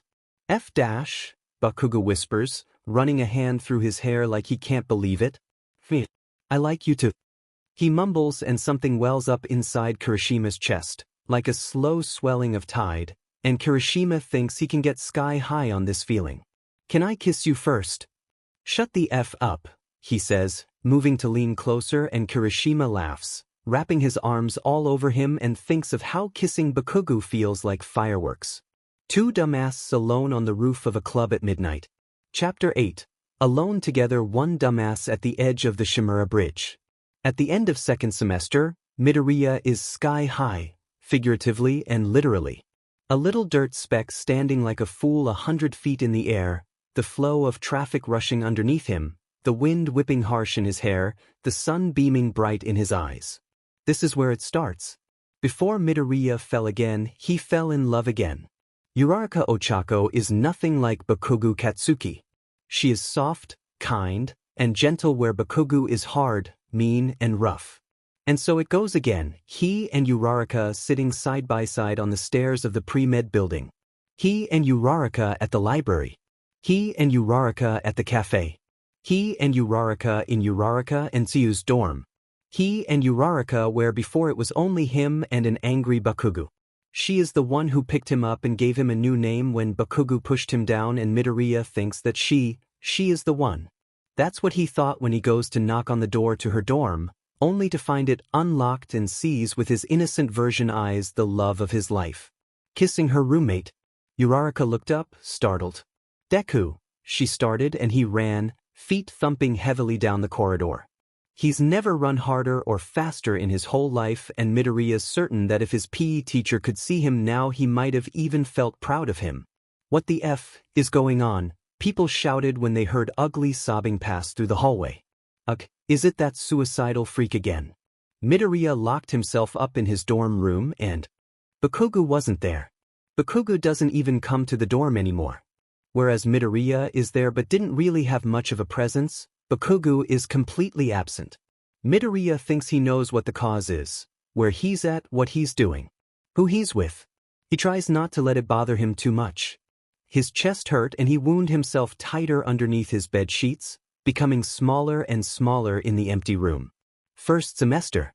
The fourth time Deku tried to talk to Bakugou at 2 a.m., he made sure Bakugou was actually awake to hear it. Sometimes, Kaken, I don't really know where I'm going with my life. Great, Bakugou spat because if anything he is crabby when tired. Just don't jump off a FING building and you'll be fine. Deku doesn't respond after a while, so Bakugou mistakenly thinks that means it's okay to doze off. I think I figured out why I jumped then back in high school. He says, unaware that Bakugou stopped listening. I felt lost, alone. Todoroki's mother sobbed into her son's arms. You weren't there and your father Shudo knows. Midoriya gets sick. One of those lung-racking, never-ending sniffling types of sick. Vaguely, he remembers this flu from last semester, but not really who took care of him. His head had hurt so bad and his sweat had made the blankets cling to him uncomfortably, but what he remembered most out of that entire mess was a cool towel on his forehead. Someone's hand on that towel and that towel on him. It isn't until Midoriya suffers and there is no cool towel placed on his head for relief that he figures out who took care of him that week. The only person who was available to take care of him 24/7, And he didn't even get the chance to say thank you. Kaken. They're laying in bed together, Bakugou's back on Kirishima's chest, Kirishima's arms around Bakugou's waist, their legs tangled together. Babe, Kirishima murmurs into his neck. Do you ever want to talk to Midoriya? Bakugou doesn't answer and Kirishima knows he's not asleep from the way he's breathing. It's a skill he's acquired from many nights. I don't effing know, he says finally. Maybe. Kirishima noses the hairs on the back of Bakugou's neck and exhales. He feels Bakugou's breath slow and then he knows he's asleep. Research at the fellowships loses its tension and Midoriya thinks that any other time he would have been happy that Bakugou is acting civil for once. Kaken, here are your goggles, he says and fully expects Bakugou to rip them from his hands again. But Bakugou just walks over, takes them from him like a normal person without the force and anger of 1,000 burning suns and Midoriya knows that something is up. He gets his answer when Aizawa, who was watching the whole scene, nods his head in approval when Bakugou walks over to him and scowls.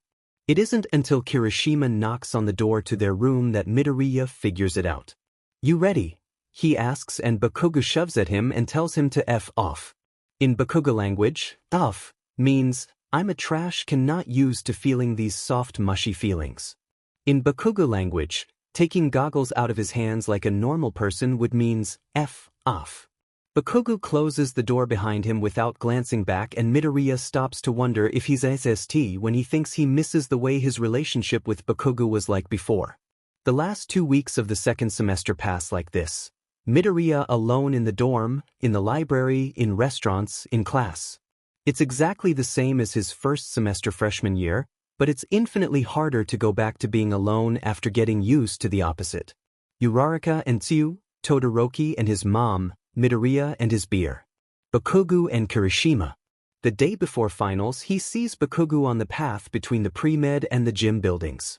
Bakugou is walking beside Kirishima, close enough to be brushing hands with Kirishima, and doesn't even notice him.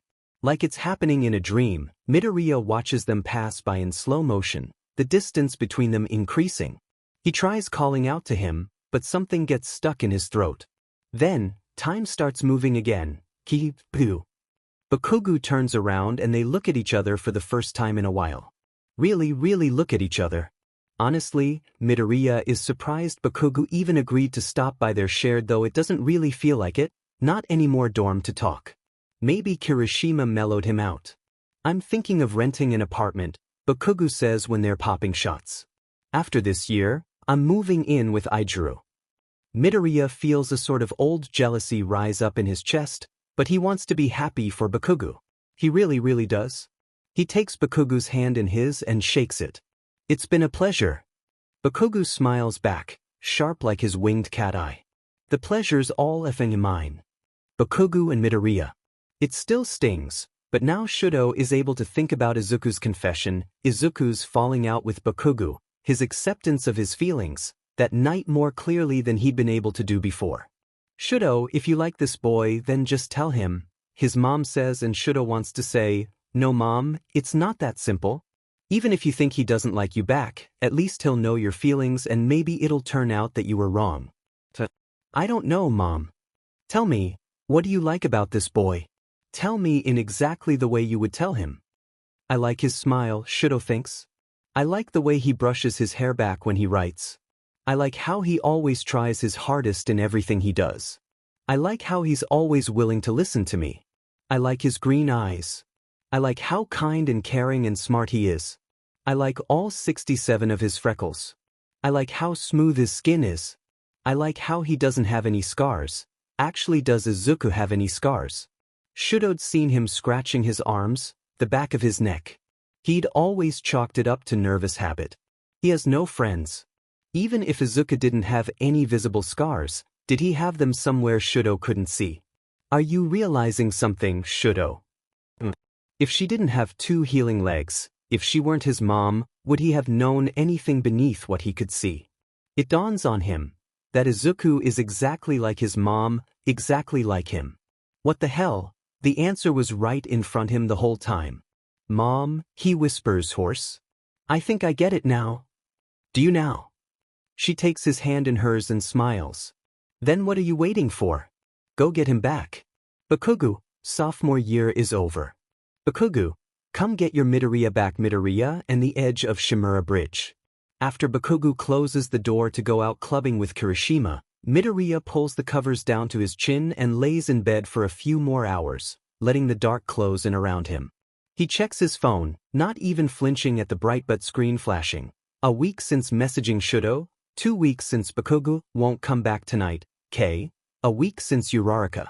It's painstakingly empty and Midoriya feels pretty FNG pathetic refreshing his chat history, so he turns off his phone, rolls over, and stares at the ceiling. He tries going to sleep a couple of times, but his heart beats loud in his head and the ticking of the clock as time passed was borderline irritating, so he forces himself to sit up.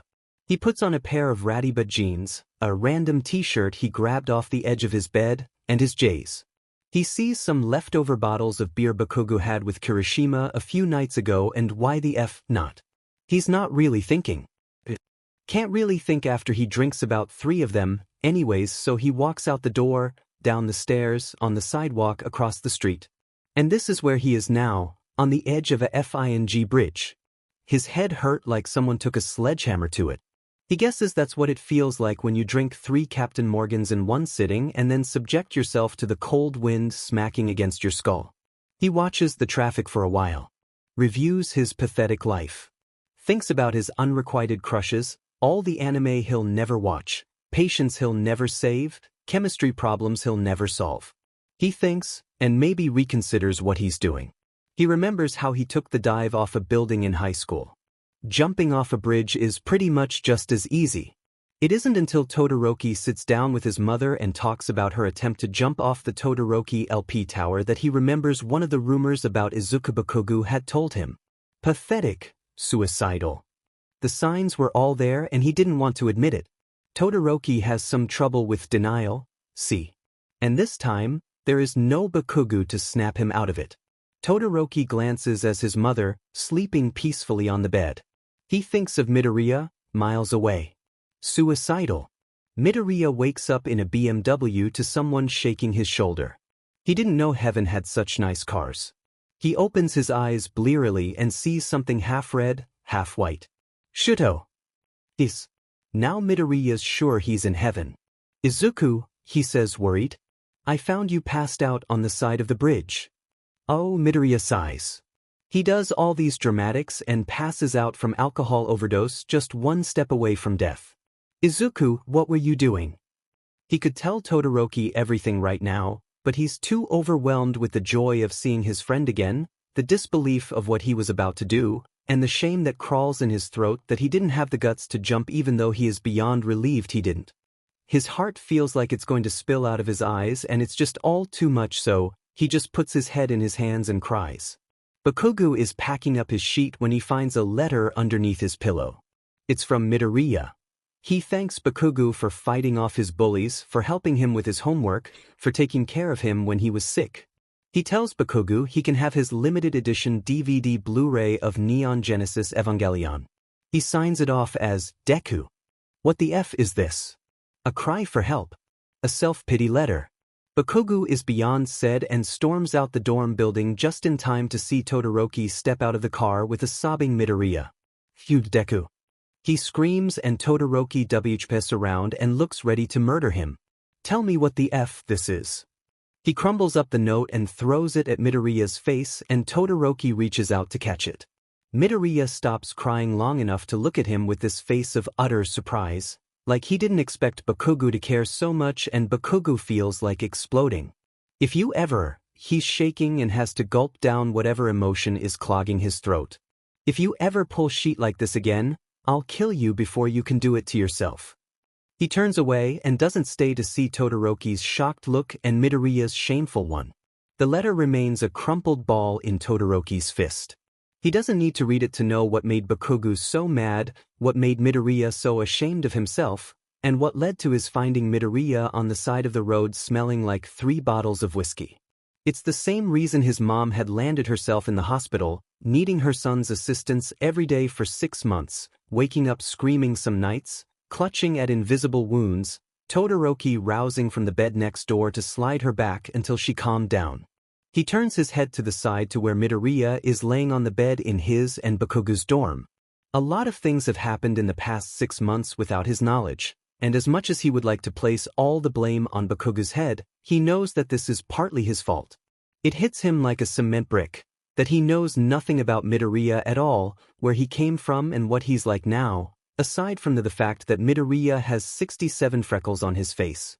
He feels the burn on his face itch and he reaches one hand to ghost over Midoriya's cheek, scratched and stained with dried BLD from where he hit the concrete when he fell, and Todoroki sees that Midoriya bleeds red too. His hand hovers over Midoriya's forehead to smooth out his 2 long bangs as he slept. He finally realizes during his gap year 2 things he'd learned from his 18 years growing up. 1. His mother isn't weak. For living, for enduring. She's probably even stronger than he is. And 2. Midoriya is the same. He finally realizes during his first moments back 2 things he'd learned from his gap year. 1. Midoriya has scars, and 2. He thinks he might love Midoriya even more because of that. Kaken. Uraraka. Running. Falling.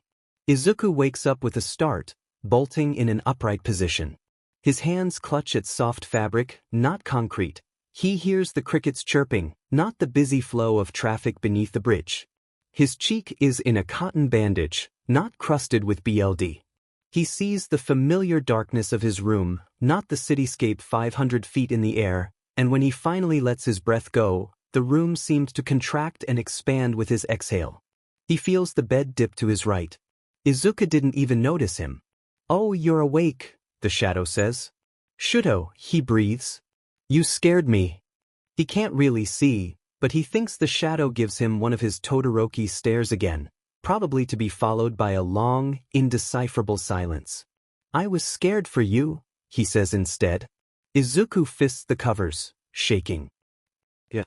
The bed lifts as Shudo gets up to pad over to the other bed in the dorm, and Izuku suddenly feels so small, alone on his side of the room, swaddled with 3 blankets and 1,000 thoughts.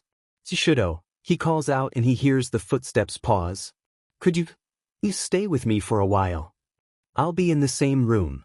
I meant in the same bed." Izuku's ears burn at the thought of asking someone his age to comfort him because of some nightmares. "The bed's too small," Shudo responds after a while, and Izuku's flush travels down his whole body. "Oh, sorry to bother you, Shudo. Good night," he says, flustered, and ducks his head beneath his covers to stew in silent embarrassment. Ba-dump, bidump. His heart works to pump an excess amount of BLD to his reddening cheeks. Of course he would find it weird to be asked that. "What were you thinking, Izuku? Oh my god, do you have no shame?"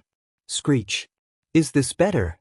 Shudo's voice sounds closer than he expected it to sound from the other side of the room, and Izuku pokes his head out of the covers. Shudo's laying next to him, on the bed he'd pushed across the room to be flush against Izuku's. He's sure Shudo can't see it, but he smiles at his shadowy outline. "Yeah." Shudo pulls one of the blankets off his bed and lays it across both their forms, making sure Izuku was fully covered before adjusting himself comfortably. Izuku's never been this close to him before. He's never been this close to anyone before. He curls toward Shudo, his grip on the sheets loosening, breathing in Shudo's scent. He smells nice. He can feel the creak of the cheap college bed as Shudo breathed, the shuffling of his limbs as he rearranged himself in a more comfortable position, the heat emanating from his body, the heaviness of his hand next to Izuku's, and, if Izuku tried hard enough, the strong beat of Shudo's heart in unison with his own. Bump, bump, bump. Chapter 9.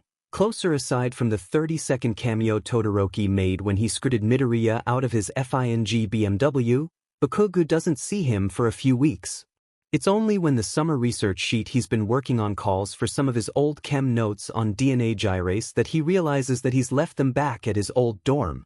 Maybe if he were a better roommate he would have visited sooner, more often too. He does call a few times, though, and Todoroki answers the phone. One of their conversations goes like this. "How was your trip?" "Fine. My mother tried to commit suicide." "Ah. It seems like we've both had our share of suicidals." "You for leaving me with Deku when he's like that, by the way." The other, like this. "How's the boyfriend?" He's annoying." "How's Deku?" We've gotten somewhere. Still a little hard sometimes. I'd imagine. Seems like we've both had our share of people with dyed hair too. Todoroki answers the phone, but Midoriya answers the door. Kaken! He exclaims, equal parts happy, surprised, and nervous. Bakugou grunts, you gonna let me in or what? Bakugou hasn't seen the dorm since he moved out and Deku's turned it into a nerdy shithole within a span of a few weeks. He didn't even know it was possible. Bakugou isn't really surprised by the NGE poster on Deku's wall, or the action figures, or even the fact that Deku's and now Todoroki's beds are pushed so that they're right next to each other. What he is surprised by are the dumbbells in the corner of the room. He raises an eyebrow and gives a Deku a quick once-over. Oh, there the muscles are. Small and developing, a third-world country's army compared to Kirishima's guns, but they're there. Deku sheepishly rubs the back of his head. I've been training with Toshinori-sensei, he explains. Just weight training though. No chem. Figured I could use some muscles. Where are my notes? Oh right. Deku picks up his green binder and pulls them out and Bakugou suddenly realizes that the notes he'd seen Deku studying from all those nights ago were his. Sorry for using your notes, Kaken. I think I'm gonna quit the fellowship, he says. Then quickly, as if scared that Bakugou might explode with old jealousy, and not because I'm, looking down on you or anything. It's getting a bit hard for me, actually, especially without your notes. Chem isn't really my thing. He looks up at Bakugou shyly, expecting some kind of reaction, but relaxes when there is none. Is Bakugou here? Todoroki asks from the bathroom. Tell him he left his, L'Oréal Paris Liner Intense Liquid Liner. I'm taking that back. Also, it's cold in here, Bakugou yells back. Deku's gonna get sick and next time you'll be taking care of him. He can stand a little temperature change, unlike some sensitive people I know. What was that? Bakugou screams and Todoroki pokes his head out, half of his hair pulled in a sandwich wrap with red dye and the other half in white dye. The sight almost makes the trip worth making. Why the F do you keep your hair ridiculous like that? Todoroki doesn't deign him with an answer and pokes his head back into the bathroom. He and Deku sit on the beds for a while, Deku on Todoroki's bed and Bakugou on Deku's bed, the line where the two beds meet between them and Bakugou tries not to think of how far apart they've grown. Bakugou doesn't say anything and looks around Deku's nerd room once more. He could leave right now, he's got what he came for. But he's not going to let Deku off that easy, and Deku knows it. It was really stupid. Yeah, no sheet. I don't know, I guess I felt lonely. But didn't know what else to do. What the F dash? Read FING book then. Go lift some weights, you stick. Kaken, I'm not that much of a stick anymore. Deku whines and Bakugou snorts. Besides, I had no love, no one to love, I guess. Made me think some crazy things. No love. Well, now you don't have to worry about that anymore. Huh. They're still not at that stage. Kaken, why are you sighing? All this knight in shining armor sheet for 3 weeks and the F-er still didn't get far enough to tell Deku his feelings yet. Well, if he still didn't make a move, maybe Bakugou'll try to help him again. Not that the F-er ever takes his advice, but Bakugou's nice like that. Nothing, he gets up and moves towards the door. Kaken. Kaken. Todoroki follows him out, hair still in sandwich wraps. Is Deku gonna be okay? Bakugou asks. Todoroki closes his eyes, thinks for a minute, opens them again. Yeah, he'll be okay. And maybe in an alternate universe, Bakugou would have crossed the width of the hallway, closed the distance, and kissed him. Just for old time's sake. But he has a boyfriend now, one with bigger muscles, shark-like teeth that hurt in a good way when they kiss, and a much warmer personality than Ice Queen's. Then again, maybe Todoroki only thaws when he's with Deku. Bakugou's seen the way his eyes soften when he looks at the sheet. So he says, "See you later," instead and makes a motion to leave. Todoroki thumps his back. Yeah, I'll see you soon. He's halfway down the hallway when Todoroki calls out again. Bakugou, one more thing. He looks up. Thanks. Bakugou turns around quickly so he can't see his rising blush. Yeah, whatever. You'll have plenty of time to pay me back between now and the next time we meet. FING half and half. He raises his hand in a half-wave and is out the building. Hey, Izuku. You don't think my hair is that ridiculous, right? I think it's really cool looking. Izuku averts his eyes. Oh shit, I can't tell him. Oh my god. You think so? Shudo twirls a lock. What about if I dyed it yellow and blue? No. He shoots up and Shudo startles. I mean, white and red really suits you, Shudo. He nods furiously. Yeah. Definitely. Never change it. So, Shudo eyes the weights in the corner of the room. Weight training, huh? Yeah. Kirishima got them for me when I stopped going to the gym. Muscles build self-confidence, I hear. You're fine the way you are, Shudo says. But that must be why Bakugou's so arrogant, huh? Oh my god, do not tell him that please. Izuku chokes. Was that a compliment or an insult? It can be whatever, Shudo shrugs. Pretty much sums up our relationship. Don't I know it, Izuku thinks. He flops on their combined beds, kicking his legs out. Across the room, Shudo's sitting on the floor where his phone is charging, tapping on it rapidly. His hair is bunched up in a combination of white and red and it looks absolutely ridiculous. But also weirdly endearing. He's not used to having someone that's not Kaken share the same space as him. And lately, he hasn't been used to having anyone share the same space as him. Wow, it hits him. He's been gone a long time. Really long. Something clenches at his heart and builds up inside of Izuku. He doesn't know what it is, but it makes him want to say, Shuto. He looks up and Izuku did not think this far ahead. Apparently, calling someone by his name will make him look up and expect something. Oh, are you hungry? He says lamely. I mean, it's getting pretty close to dinner and I'll go make some right now. Something he did not miss about Todoroki was his stare. Sorry, you must be used to your mom's cooking. Or Kaken's cooking. Izuku. Kaken cooks really well, even though I haven't tasted his cooking in a long time and he always cooked between the two of us because the cafeteria food isn't that great, Izuku. So my skills definitely got rusty because he spoiled me so much, but I hope you like macaroni and cheese because that's the only thing, Izuku. He feels hands on his shoulders, halting him mid-sentence, and he looks up to come face to face with Shudo. At this distance, he can see every detail on Shudo's face and he takes in the curve of his cheek, the slope of his nose, the blue of his one eye, the tiny little sun freckles he sports on the bridge of his nose, and it's been so long Izuku almost forgot what he looked like. Izuku thinks, with Shudo right in front of him, that he understands why so many girls are infatuated with him. Are you okay?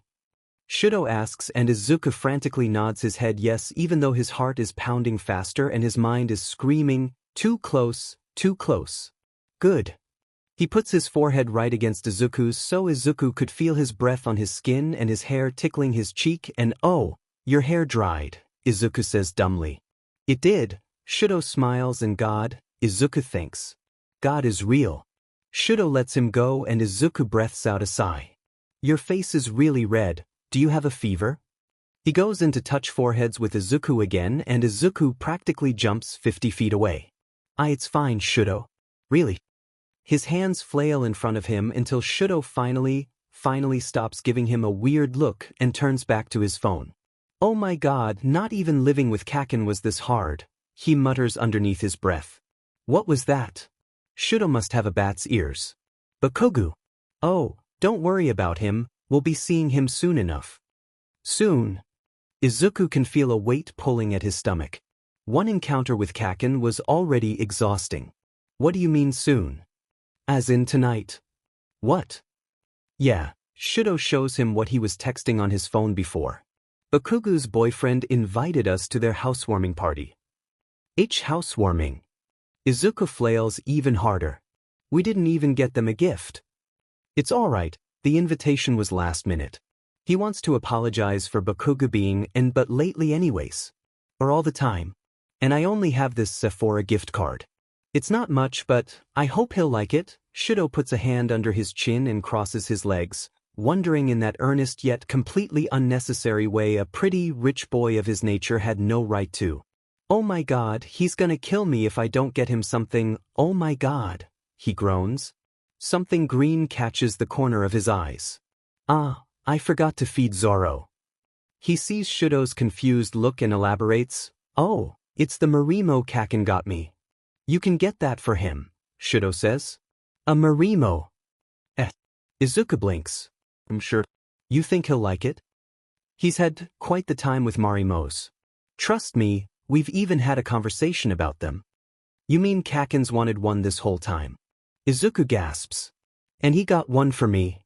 He stares down at the little pot in his hands. Kaken, despite how yellowy and scary he is pretty sweet sometimes, huh? Shudo says. "Yeah, sure." He picks up his coat and wallet. "Let's go shopping for that Marimo. And I need to make a stop at Mac for Bakugou." "Didn't you already get him a gift?" Izuku puts on his boots. "I think I need to get him another one." He can imagine Bakugou exploding over the DMN Marimo. "Anyways, let's hurry. Party starts in 2 hours." "Alright then." Izuku closes the door and falls in step next to him. "Hey babe," Kirishima says from the kitchen and goes to greet his boyfriend by the door. Bakugou just wants to fall into him and complain about how FING stupid Todoroki is and how annoying Deku is when he hears four other voices coming from the kitchen. "Yeah babe." "Bacchus." "Oh, what's cooking babe?" "Pikachu." "Welcome back babe." Soy sauce face hoots and they all laugh. Round face. "Some other girl." "F airs." "The F are you beaches doing here? I didn't invite you." "Yeah," Uraraka smirks. "But your babe did." "Oh my FNG god," Bakugou rolls his eyes. "It's not like you have friends other than us, anyways." "This is my girlfriend by the way." "Hi, I'm Azui Tsuyu. Call me Tsuyu." "Kirishima talks a lot about you, but your personality seems even worse than how he described." "Love really is an amazing thing." Bakugou chooses to ignore the comments and turns his attention towards a girl with big eyes, wearing all green. So Frog Girl here is the reason Deku got his little nerd heart broken. Uraraka has the nerve to look embarrassed. "I talked to Deku about it. He's fine with it now. He has Todoroki as a boyfriend, after all." "They're not together officially," Bakugou says, watching Uraraka's eyes widen. "I'm gonna push them together if that's the last thing I FNG do." "Ah," Ashido claps her hands together. "You're not such a bad guy after all, Blasty." "What a good friend," Kaminari teases. "He's so invested in his buddy's happiness." "I am not doing it because I care about him." Bakugou denies but none of them buy it. Those FNG nerds are just so FNG blind to it that it makes me sick. Kirishima hugs Bakugou from behind and laughs his full-body laugh and Bakugou can feel the vibrations on his back. "Yeah, sure." They blast him explode. They hoot with laughter as he suffers in the middle, unable to escape due to Kirishima's strong arms around his waist. Just when he doesn't think his day could get any FING worse, the doorbell rings. Who the F is it? More guests. Kirishima perks up and rushes to the door. "Sorry we're late." Bakugou hears an OF dash. "Got caught up picking out a gift. Please don't let it be them." Kaken. Izuku's voice sounds and great, it's them. Bakugou sees a green eyesore walk into the kitchen. "How have you been?" "Since the past 3 hours I've seen you." "Just dandy," he growls, feeling heat rise in his cheeks. He had such a melodramatic goodbye with Todoroki too, and now he was seeing him not only a day later. "The F you doing here?" "Kirishima invited us." Half and half appears behind Deku. He's holding something in his hands. "For you," he holds out. "It's a Marimo."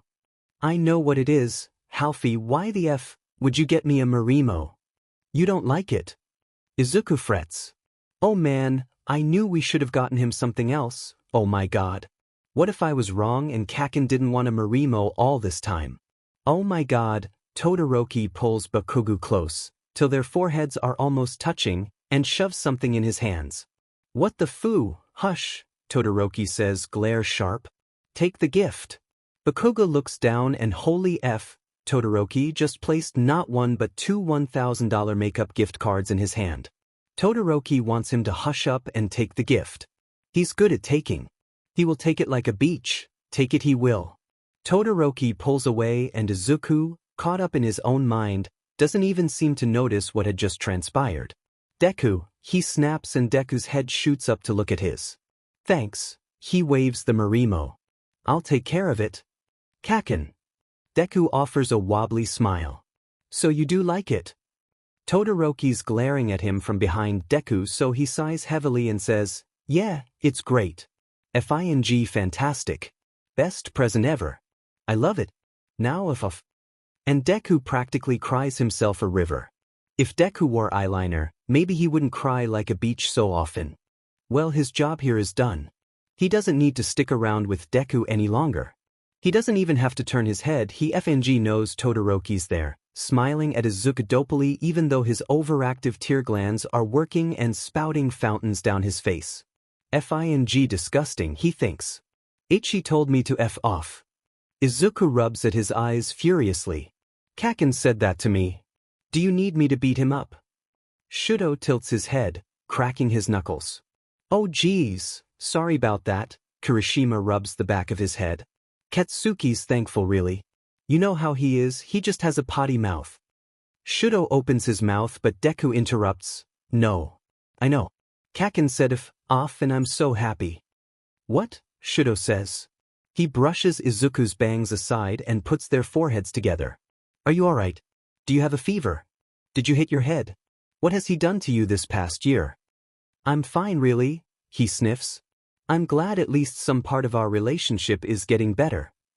I still don't get what you mean, but okay. Shudo holds his face in his palms and closes his eyes. I'm just going to check on dinner. Kirishima leaves, giving them a wink, but neither of them pay him any mind. They're like that for a while. Shudo's head pressed against Izuku's, their eyes closed, their mouths in content little smiles, their hairs combining in the center a mishmash of red, white, and green. Izuku can feel every exhale on his skin and every inhale on the rise of Shudo's body. Is this too close? Shudo whispers and warm air brushes across his face. No, Izuku says softly, not wanting to disturb the peace. Not at all. You were really uncomfortable before. Back in our dorm. You looked pretty nervous when I did this. No, it's okay, he reassures. Just a little startled, that's all. Izuku's eyes open, brilliantly green, sincere and clear.